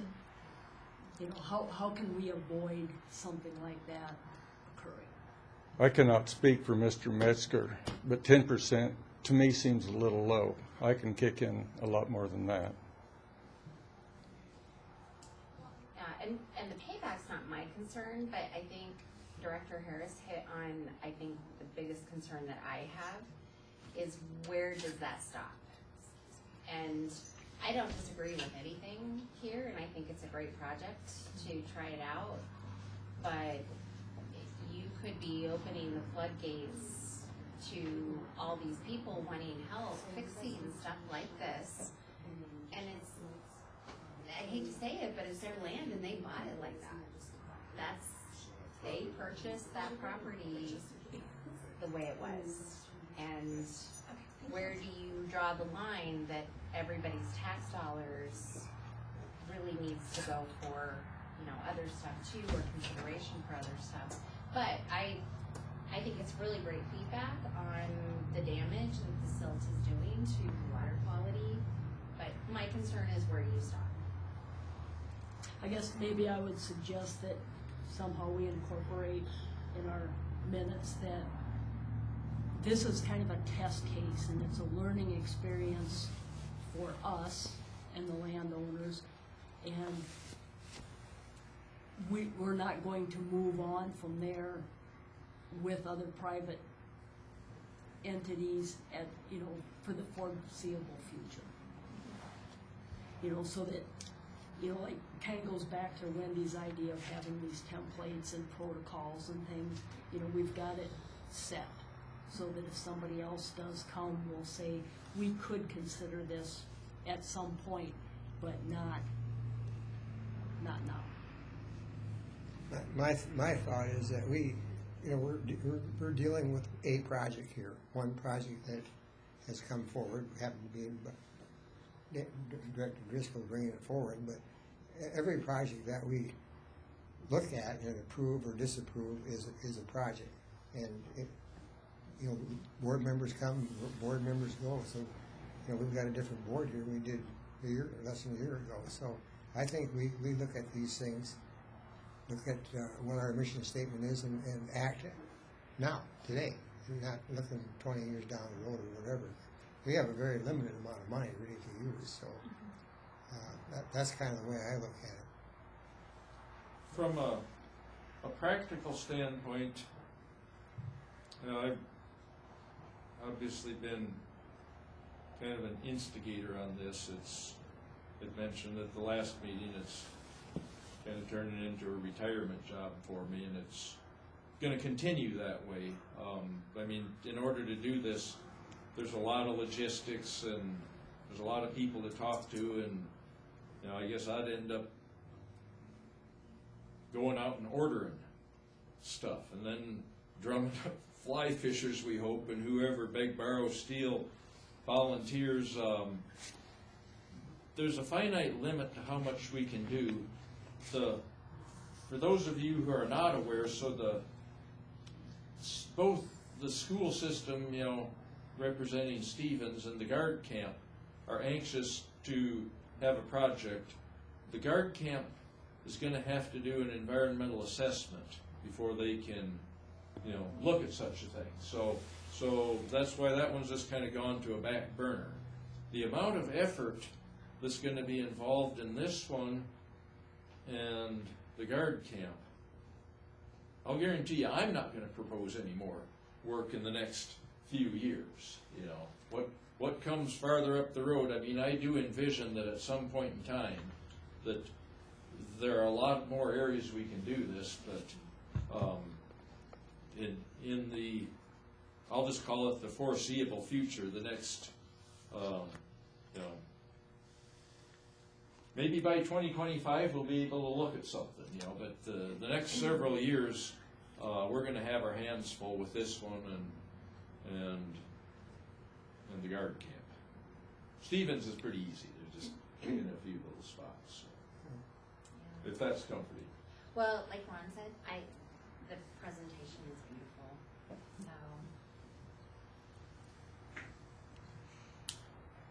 So. That's, anybody else? I guess we've got a motion on the floor. You want to put that motion up there again? Okay. Everybody see the motion? You want to read it? Yeah.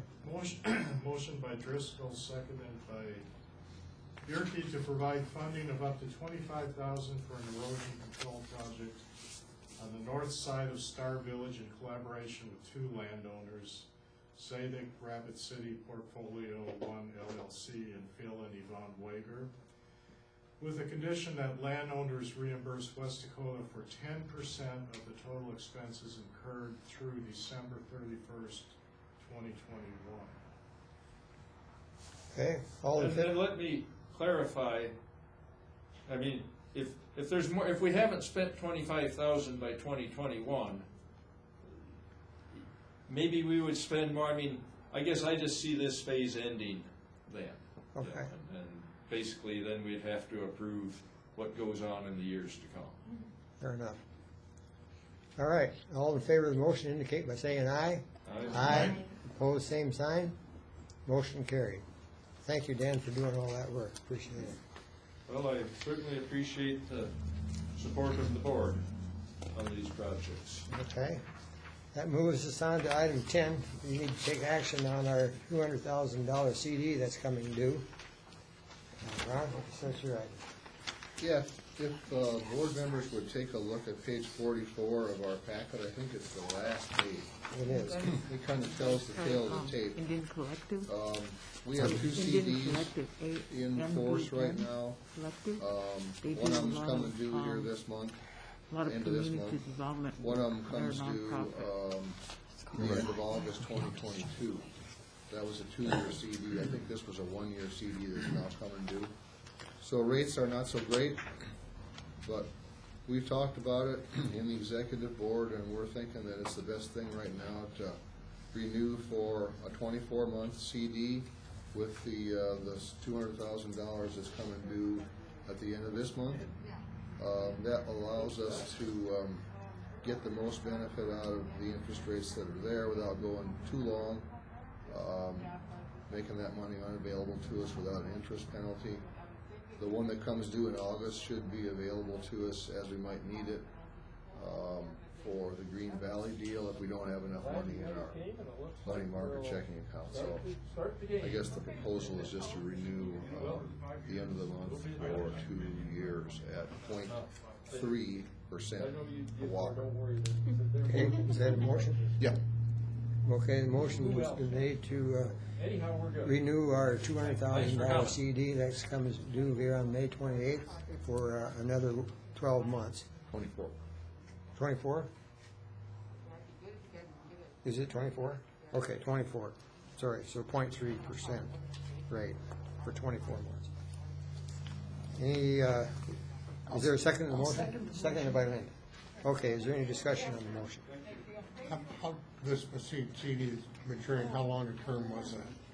The one that's maturing was a 1 year, so we put it in for 2 this time, but we've got another one that's gonna come, that'll mature next year. So we're kind of laddering. August of 2022. So, With the state of the market, I don't understand the long term. Why 2 years? A lot can happen in the market in 2 years. True. you can make a substitute motion if I you make like. a substitute motion that we renew it for 6 months. Is there a second to the motion to renew it for 6 months? I'll second for discussion. Okay, seconded by Dan. Discussion. I mean, my concern is with these rates, you know, the term is almost negligible, but we do lock it up for whatever term we pick. Yeah, that's true. So with, you know, who knows what's gonna happen in the, you know, in the market here. We don't have a stable economy going on right now, so I just soon not lock it up for 2 years. So the difference is 0.2%. Yeah, we lose 6 months interest is the extent of the interest we lose if we pull it out early and would want to renew at some different rate that could come upon us with the specter of inflation, I guess. Yeah, so in lieu of that, let's just put it in the lower term. Okay, you got a substitute motion. Is there more discussion? Yeah, if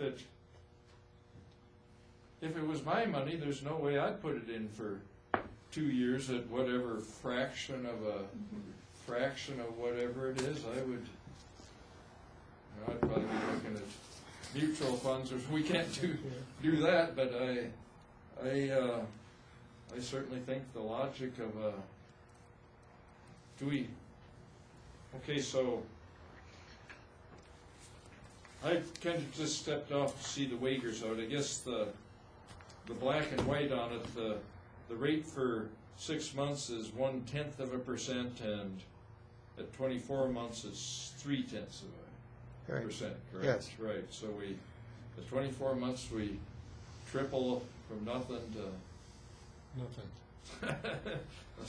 I'd say go for 12 months, 12 months for 2%, and then look at it again in a year, see what it is.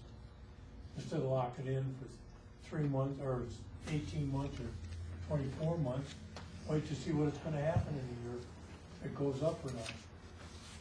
Is that in the form of a motion? Yes. I'll second. So that's the second substitute motion to change it to go to the term of 12 months. Any discussion on the second substitute motion? Okay. Seeing none, all in favor of the motion, we're going for 12 months now, 0.2% for our $200,000 CD that's coming due. All in favor of that motion indicate by saying aye. Aye. Opposed, same sign? Aye. All right, motion passes with Scott voting no. All right, I need to make that motion. Dennis and second, and then Crystal.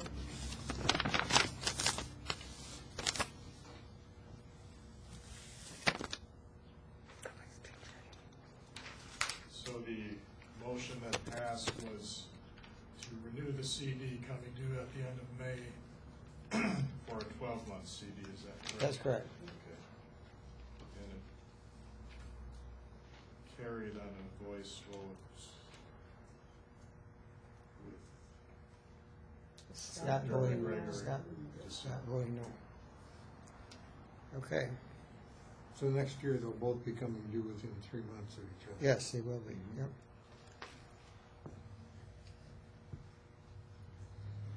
Okay, is it okay, Dan? Yeah, I think I got it. Okay. I did the first motion, who seconded that? That was me, Okay. yes.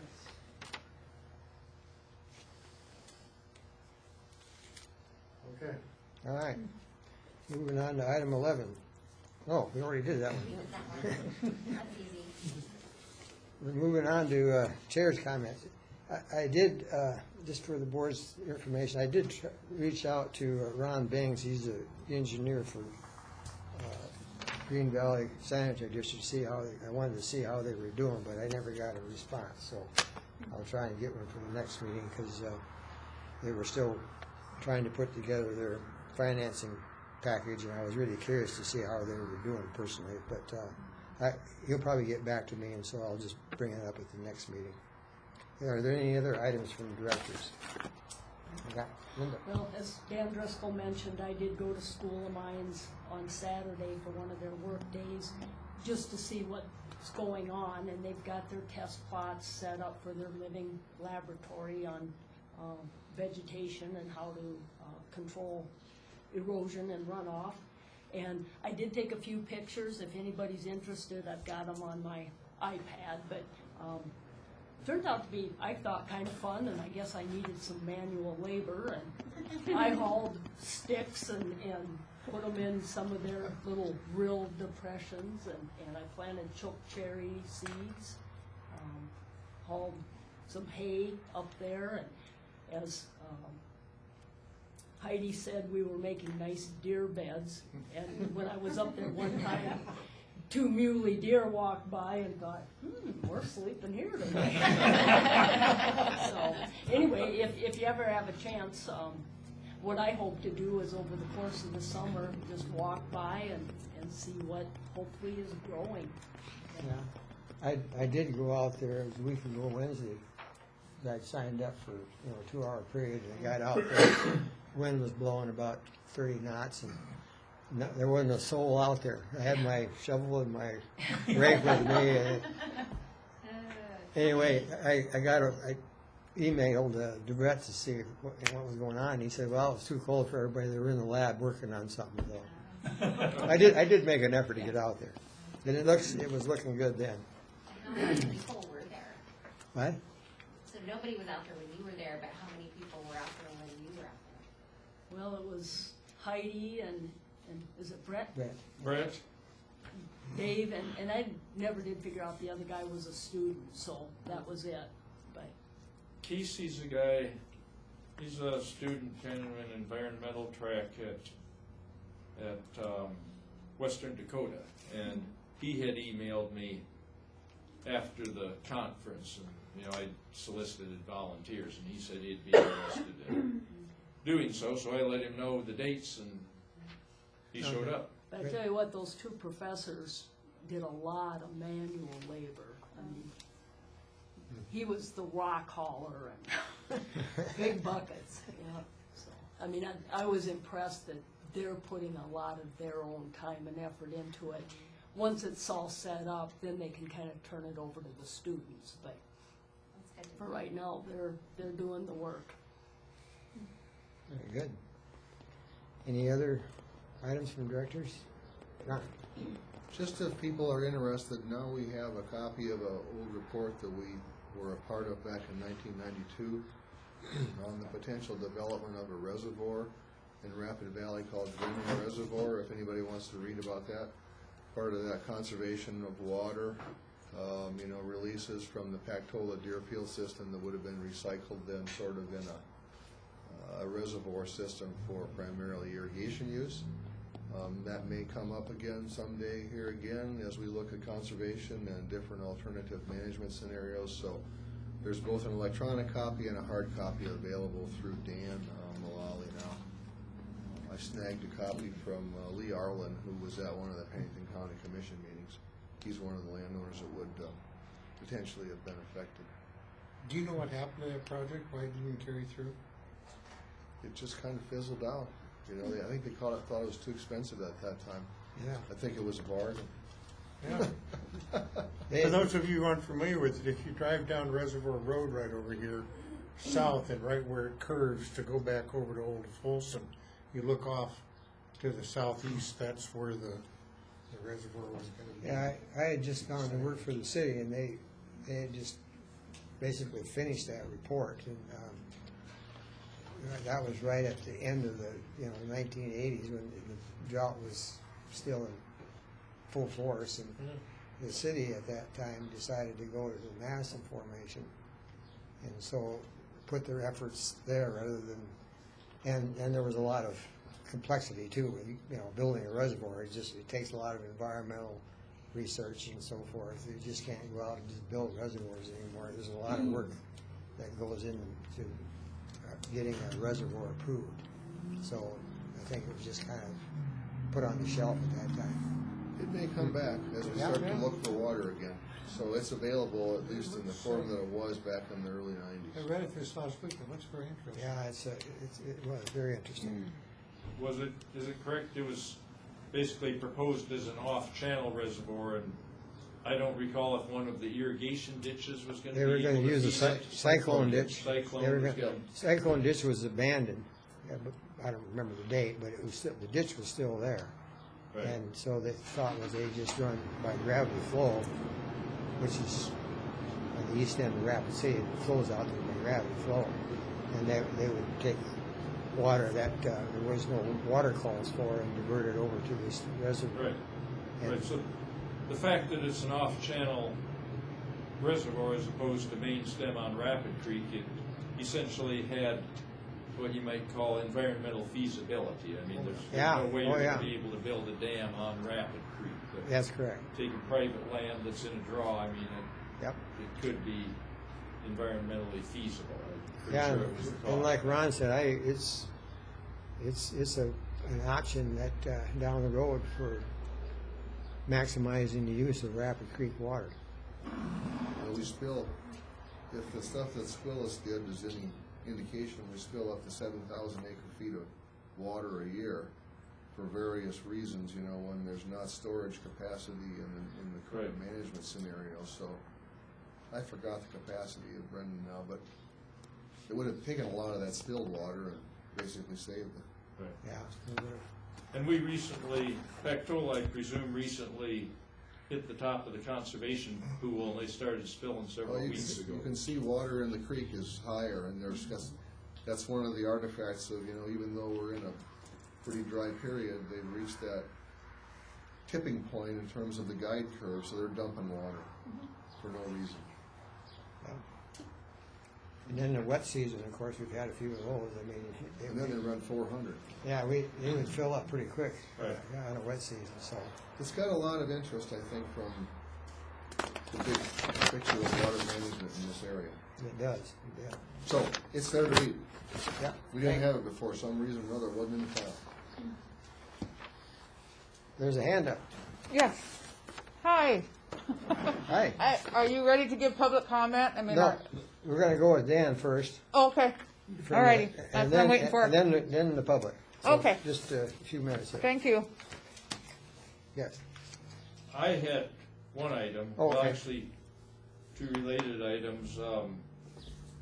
What's the thoughts on our meeting location here as opposed to the Walt Taylor Building and the sign? We voted to go here. Yeah. So, I mean, Way we're more here at comfortable. 3 I o'clock, like is the it seats that go. acoustics okay, and Yeah, we like the Yes. seats. Yes. Yeah. The chairs. I like chairs it. are I like way it way better. You can hear a lot The better. acoustics Yeah. are I way can hear a better. lot better. Yeah, Way better. yeah, it's better. Oh, yeah. Well, there's one right over there. This chair isn't too You great. should have grabbed all. I kind of like, being done this time of day, and actually, I guess it can be an items from the director. My wife and I thought we'd just grab a burger and a beer at Valley Sports Bar afterwards. If anywhere the public is welcome to join us, I don't know if we'd ever, get to where the public wants to interact with us, but there could be as many as 3 directors could join us legally if anybody was interested in a burger or a beer or a soda or whatever at the Are you Valley buying? Sports Bar. Are you, Sure. are you buying? Sure.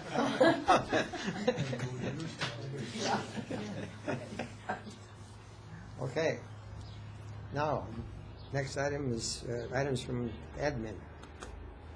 Okay, I want to note for the recording that Director Nautigal left at 5:03 p.m. And I think you can have more than 3, you just can't discuss business. I think Because that if you if- add beer to that, maybe that's dangerous. Well, I think if you have a quorum present in a public setting, you have violated the intent of the law. I believe Even that's if you true. were at separate tables? Yeah, if you're at, Well, I guess that's here, yeah. Anyway, we can go to separate bars. own it. Somebody could go to Sally Smoking O'Malley. Joe's or Sally O'Malley or, I got a list here of, this is basically chronological, but I'll just run through it quick so you know what I'm tracking and who I'm talking to, and if you want details, you can stop me, but why don't I grab the mic here to make sure I'm on the minutes. And so there was a meeting with DANR now on the state riparian buffer program for landowners on March 22nd, and I was on there, and a bunch of other, like Conservation District was on there, and so that's the program where they offer a tax reduction, or if it goes into effect, there will be a tax reduction and a per acre payment to get your cattle and farming away from the creek, and they were talking. Rapid Creek is an impaired area south of Rapid City, so one of the parts of the program are metrics to monitor what they're going to monitor, E. coli, for example. And so I asked them about the possibility, or suggested possibly we could help monitor. There aren't too many sampling sites right now, so got kind of a weak response on that one. Then I've been doing the monthly banner subcommittee meetings with directors Koth, Bierke, and Nautigal. I was on the East Dakota Water Development District Board meeting in April, and Jay Gilbertson's compiling a list of all the sanitary districts in the state, kind of related to his role now as a member of the South Dakota Association of Rural Water System Board. He talked about the riparian buffer initiative, and it's $15 million over 10 years, and somehow I think the state wants to use money. I'm a little fuzzy on this. It's been a while, from the Big Sioux initiative to leverage that to get some more federal dollars. Considering so many meetings are remote now, I was asking him about how they do their, I don't know if they're doing this now, but I think for their future meetings they're going to use what he called an owl, which is a camera that sits in the middle of the, it sounds kind of creepy. It figures out who's talking and turns to you, and we're not suggesting we do that, but you know, right now there's a lot of overhead here, but that's a $4,300 system. He did say James River is looking at doing the same thing. question, do you think that might be something for us or just informational? Just informational. I don't think at this point we want to. Right, those that districts, of course, are bigger. large multi-county districts. Yeah. And so it certainly Bigger allows. yeah, we're a pretty small geographical area relative, so I'm just kind of giving you where these guys are going. SDSU actually gave a presentation at that meeting on stormwater runoff in a rain garden type project they did or are doing. Western South Dakota Hydrology Conference, probably a lot of you were maybe logged into that, but I did send a link if you want to watch those presentations. Mark Anderson gave introductions and talked about there's renewed interest in the Missouri water because all our growth now is being sustained by the Madison. As you also probably know, their DENR and Department of Ag now are combined, and Brian Walsh described that a little bit, that with increased efficiency and importantly no laws or regulations are at this point really changing. I just kind of threw this in because and they did, he actually went out of his way to mention the riparian buffer initiative, so I thought that was kind of stalled out, but apparently that's still a big goal of theirs is to get that going. Then David Waterman, he presented the same paper, same presentation on the Pactola Deerfield release, modification of that plan. Dan, Yeah. maybe it'd be worth bumping up from whatever in the lower right, bump up your 100, 120, 140. It's kind of like in. Okay. Is that? Just to the, Okay. yeah. Sorry about that. That's okay. That's yeah. what we So do that is we was. provide input. We listen. That was David Waterman, and you're probably familiar with that report. And there's another interesting one on the sedimentation on Missouri River, the various dams, and how everything's silting up now. So if you want something interesting to go back to and watch, that's a good one. But one I really liked is, I don't know what this is good for really, but this guy did drain tile identification from satellite photos using some edge detection. And it kind of struck my interest because when I was a graduate student, I wrote a program to look at dents in a aluminum plate made by hailstones on the South Dakota School of Mines T28, looking for edges and stuff. But anyway, this is a way to, I guess all this agricultural land is full of these drain tiles, and they do affect things. And I did stop by the SDARWS Rural Water Expo at the Ramkota, and Dr. Chapman was there, and I know she talked to a lot of people. I actually sent one guy over that I know who's the manager of a water system at a homeowners association with about 160 people to talk to her about her questionnaire.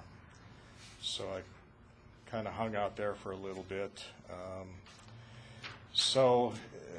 Getting back to the Pactola release rules, with Director Coates requested that I try to get something set up with Senator Round's office, and we could maybe meet with some people, and because the BOR has to be involved with any of those rule changes, but maybe get set up with the right people, probably a different set of people than Dr. Chapman is trying to work with, but nevertheless, it would be the BOR. And I gave him the link to the Dr. Waterman's presentation so he can maybe come up to speed on what we're talking about, but haven't really heard anything back yet. The guy's name is Joe Bliss that we're dealing with, and Kasai El Haj and a guy named Chance at Thune's office are also interested in these things, so I kept them in the loop there.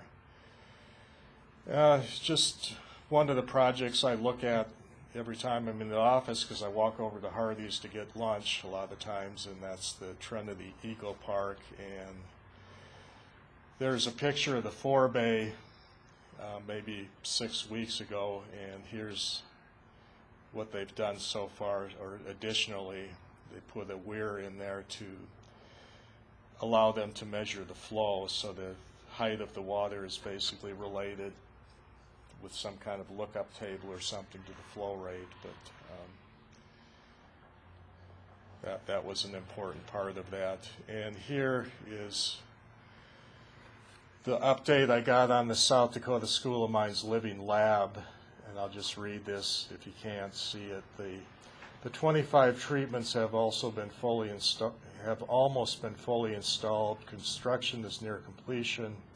We will be finishing installation by adding the last 4 remaining geotextile covers for sediment water quality traps, adding live stakes, and adding a control unit, a designate area with no treatment, within the next few weeks. Over the course of the summer, we will be adding signage, improving pathways, observing and testing sediment quality collection systems, working on reducing the erosion of the areas around the treatments, and creating descriptions and maps of the treatments for use in outreach material. So be interesting to track that, see how that works out.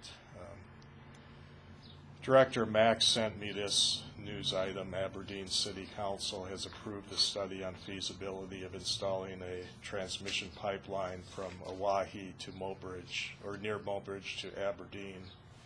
And I think that was $200,000 or something, the study. So that was interesting considering what we're looking at. And moving along here, I wanted to bring a copy of this letter, but I must have misfiled it. GFP actually called me and thanked us for the $10,000, and they sent us a nice letter, and he actually mentioned the Canyon Lake dredging too, so it's nice to get positive feedback, which a lot of times we give out money and then we don't hear anything. And then finally, let's see, in July, I guess I'll just give you a heads up, we'll start talking about the budget. And then in August, we need to pass a budget. So that's all I had. Okay. Thank you very much. Okay? If I might add one thing, I guess, in terms of the minutes and how concise we want to be, typically something like that you've included in the minutes before, correct? I mean, What I just said, you mean? right. Yeah. Right, so I mean, I guess, to me, it'd be fine to include that in the minutes, since it's already written up, and it's informational, so, I don't know if anyone else wants to weigh in, but I mean, you've got it all written up already, so it doesn't really add effort to include it in the minutes, correct? Right. Yeah, it's just an outline, but yeah, I can do that. Yeah, I mean, I wouldn't embellish it anymore, but if others would concur, I think it's fine to provide that much as part of our minutes. Sounds good. Thanks, Dan. Okay. Now, we move to items from the public. Identify yourself, please. Yes, hi. Thank you. I appreciate you hearing me. My name's Carla Ray Marshall. I am a Lakota grandmother, Mother Earth advocate. I work with the Black Hills Clean Water Alliance. Can you hear me okay through my mask? I need to move it, but I work with Black Hills Clean Water Alliance and the Rapid Creek Watershed Action, and also Western Mining Action Network, which we are a international, I guess, from Canada all the way down to Mexico, or Texas anyway.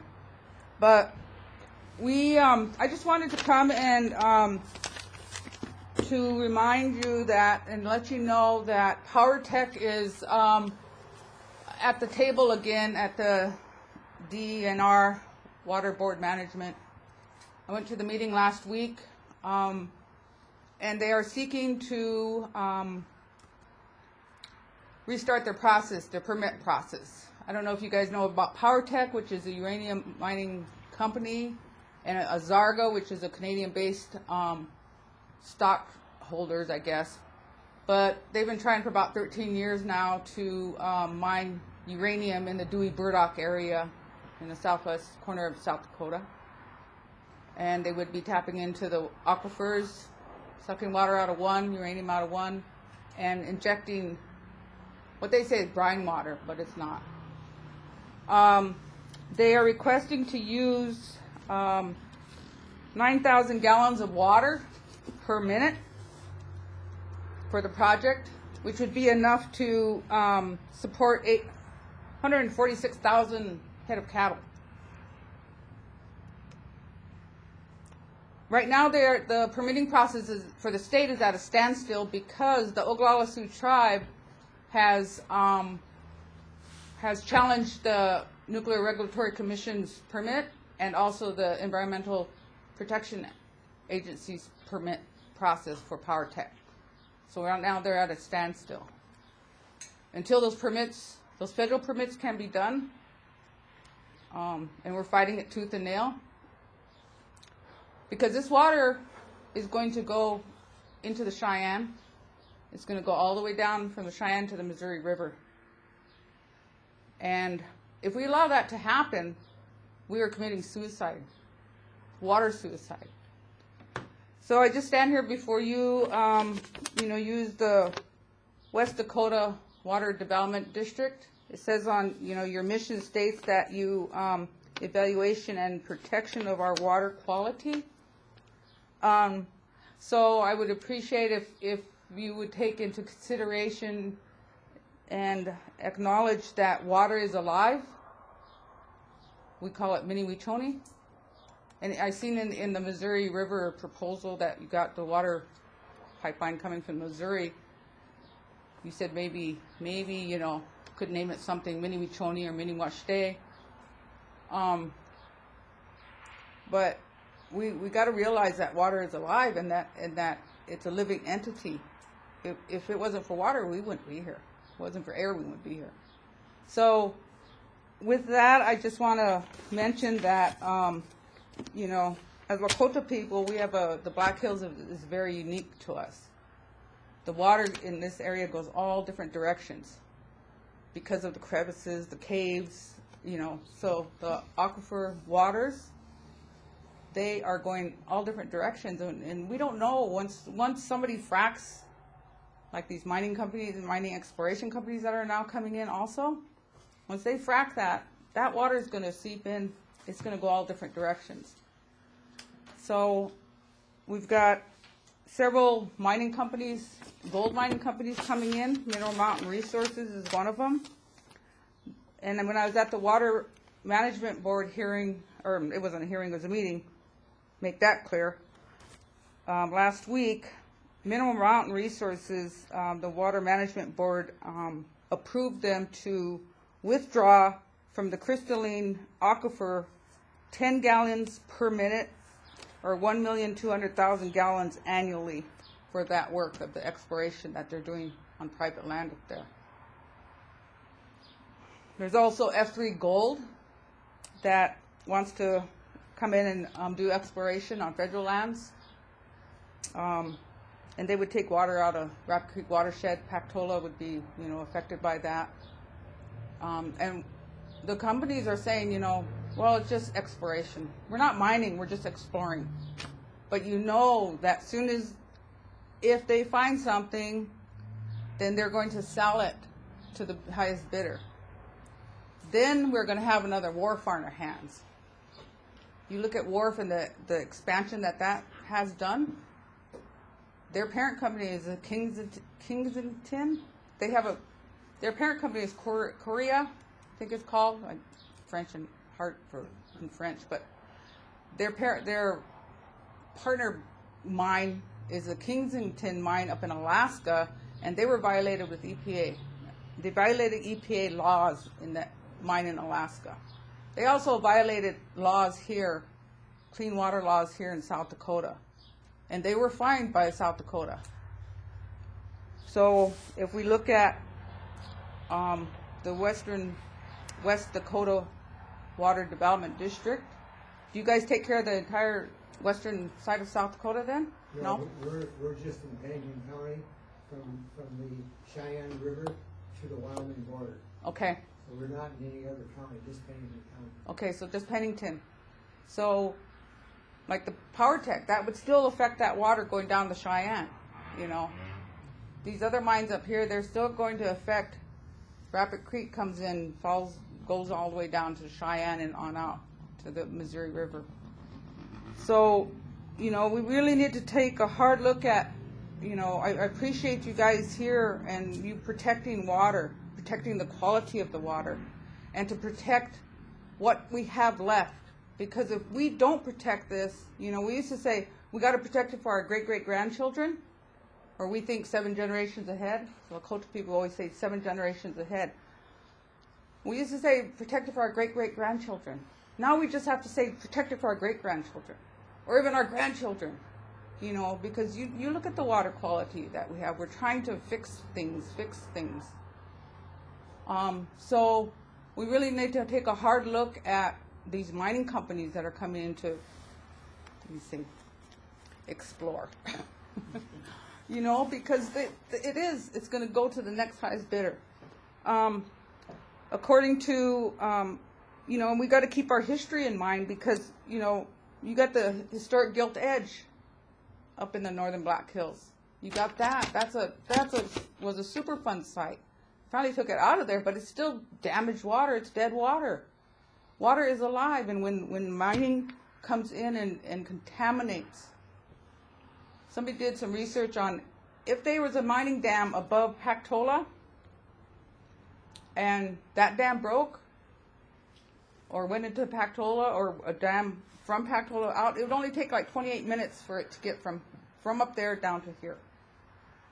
Look how fast that water came down when the flood hit in 72. You know, I remember that. We were coming from Spearfish. We had to turn around and go back. But at the same time, you got to remember that water is so powerful. And it's powerful to us as human beings. You know, water is our first medicine. Water wasn't our first medicine. You know, why do women say my water broke? You know? So we got to remember that, you know, water is in us. Water, this is my bottle. It says protect the sacred. This is sacred right now. It says so in the Bible. There's water mentioned more times in the Bible than faith and hope. You know. But we got to keep the historical aspect of that. Keep those memories.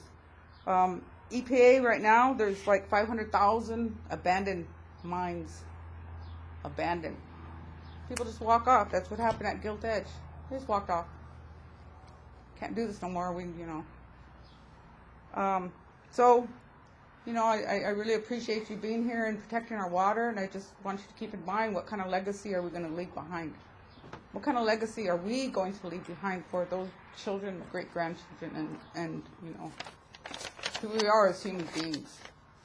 Because it's coming down to the wire. It's coming down, and it's coming down fast. Like the mini Lusaha. That's why we call it the mini Lusaha. Mini water, Lusaha. It's swift. The other thing that I'm involved in is the Rapid Creek Watershed Action. So you go to Rapid Creek. Have you guys heard of the Rapid Creek Watershed Action?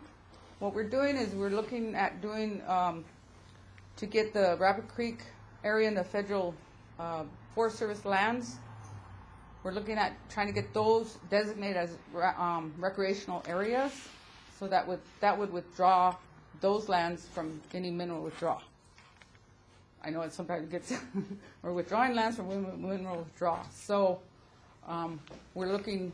It's a bipartisan action, and you know we're looking petition signatures. We're trying to push this through because we have to protect the water. We can't go back to the way that mining has done to the Black Hills. The Black Hills are sacred to us, all of us. You guys are here now, so you need to help protect these hills. Wamaka Oganaka Ikchante. That's what we say. The heart of everything that is. We recognize that. We call it the Wazipan also, because Wazipa is like a container, like a purse or something. people are saying, well, what is it? And I said, well, it's a container, like a parfleche, a box, or anything that's in there, lunch box. So the way I explain it is, I said, when kids are hungry, you say, Grandma, I'm hungry. She's looking around her purse, she grabs some crackers and gives it to her. People. So that's what the Black Hills is. Somebody talked about, this lady back there talked about planting choke cherries. Thank you. Thank you for planting choke cherries. Even though some of us as Lakota people, this is treaty territory, 1868, 1825, 1851, 1868. Treaty territories, east banks of the Missouri River all the way to the Rocky Mountains. We can't even hardly go anywhere to pick choke cherries without getting chased out. So I thank you for planting choke cherries. When you talked about doing restoration along the creeks and stuff, is that when the man mentioned about, what did he say, something about rugged native plants or something. It's like, wait now, those native plants need to be there because that's what, that was preventing the erosion probably in the first place. Last time I came to one of these meetings, you guys were talking about, I think we mentioned beavers. Let the beavers live. They need to be here. Those are keystone species to the watersheds. So, and I don't know a lot. I'm learning every day, but I've been doing this, protecting water for 40-some years, 50-some years, as long as I can remember. I turned 61 the other day. And, going to these meetings and trying, to let people, please protect this water. Don't fail us. Don't fail the grandchildren and the great-grandchildren. Because you guys know what's right. Thank you. I appreciate you letting me talk. Okay, thank you. Is there anything else?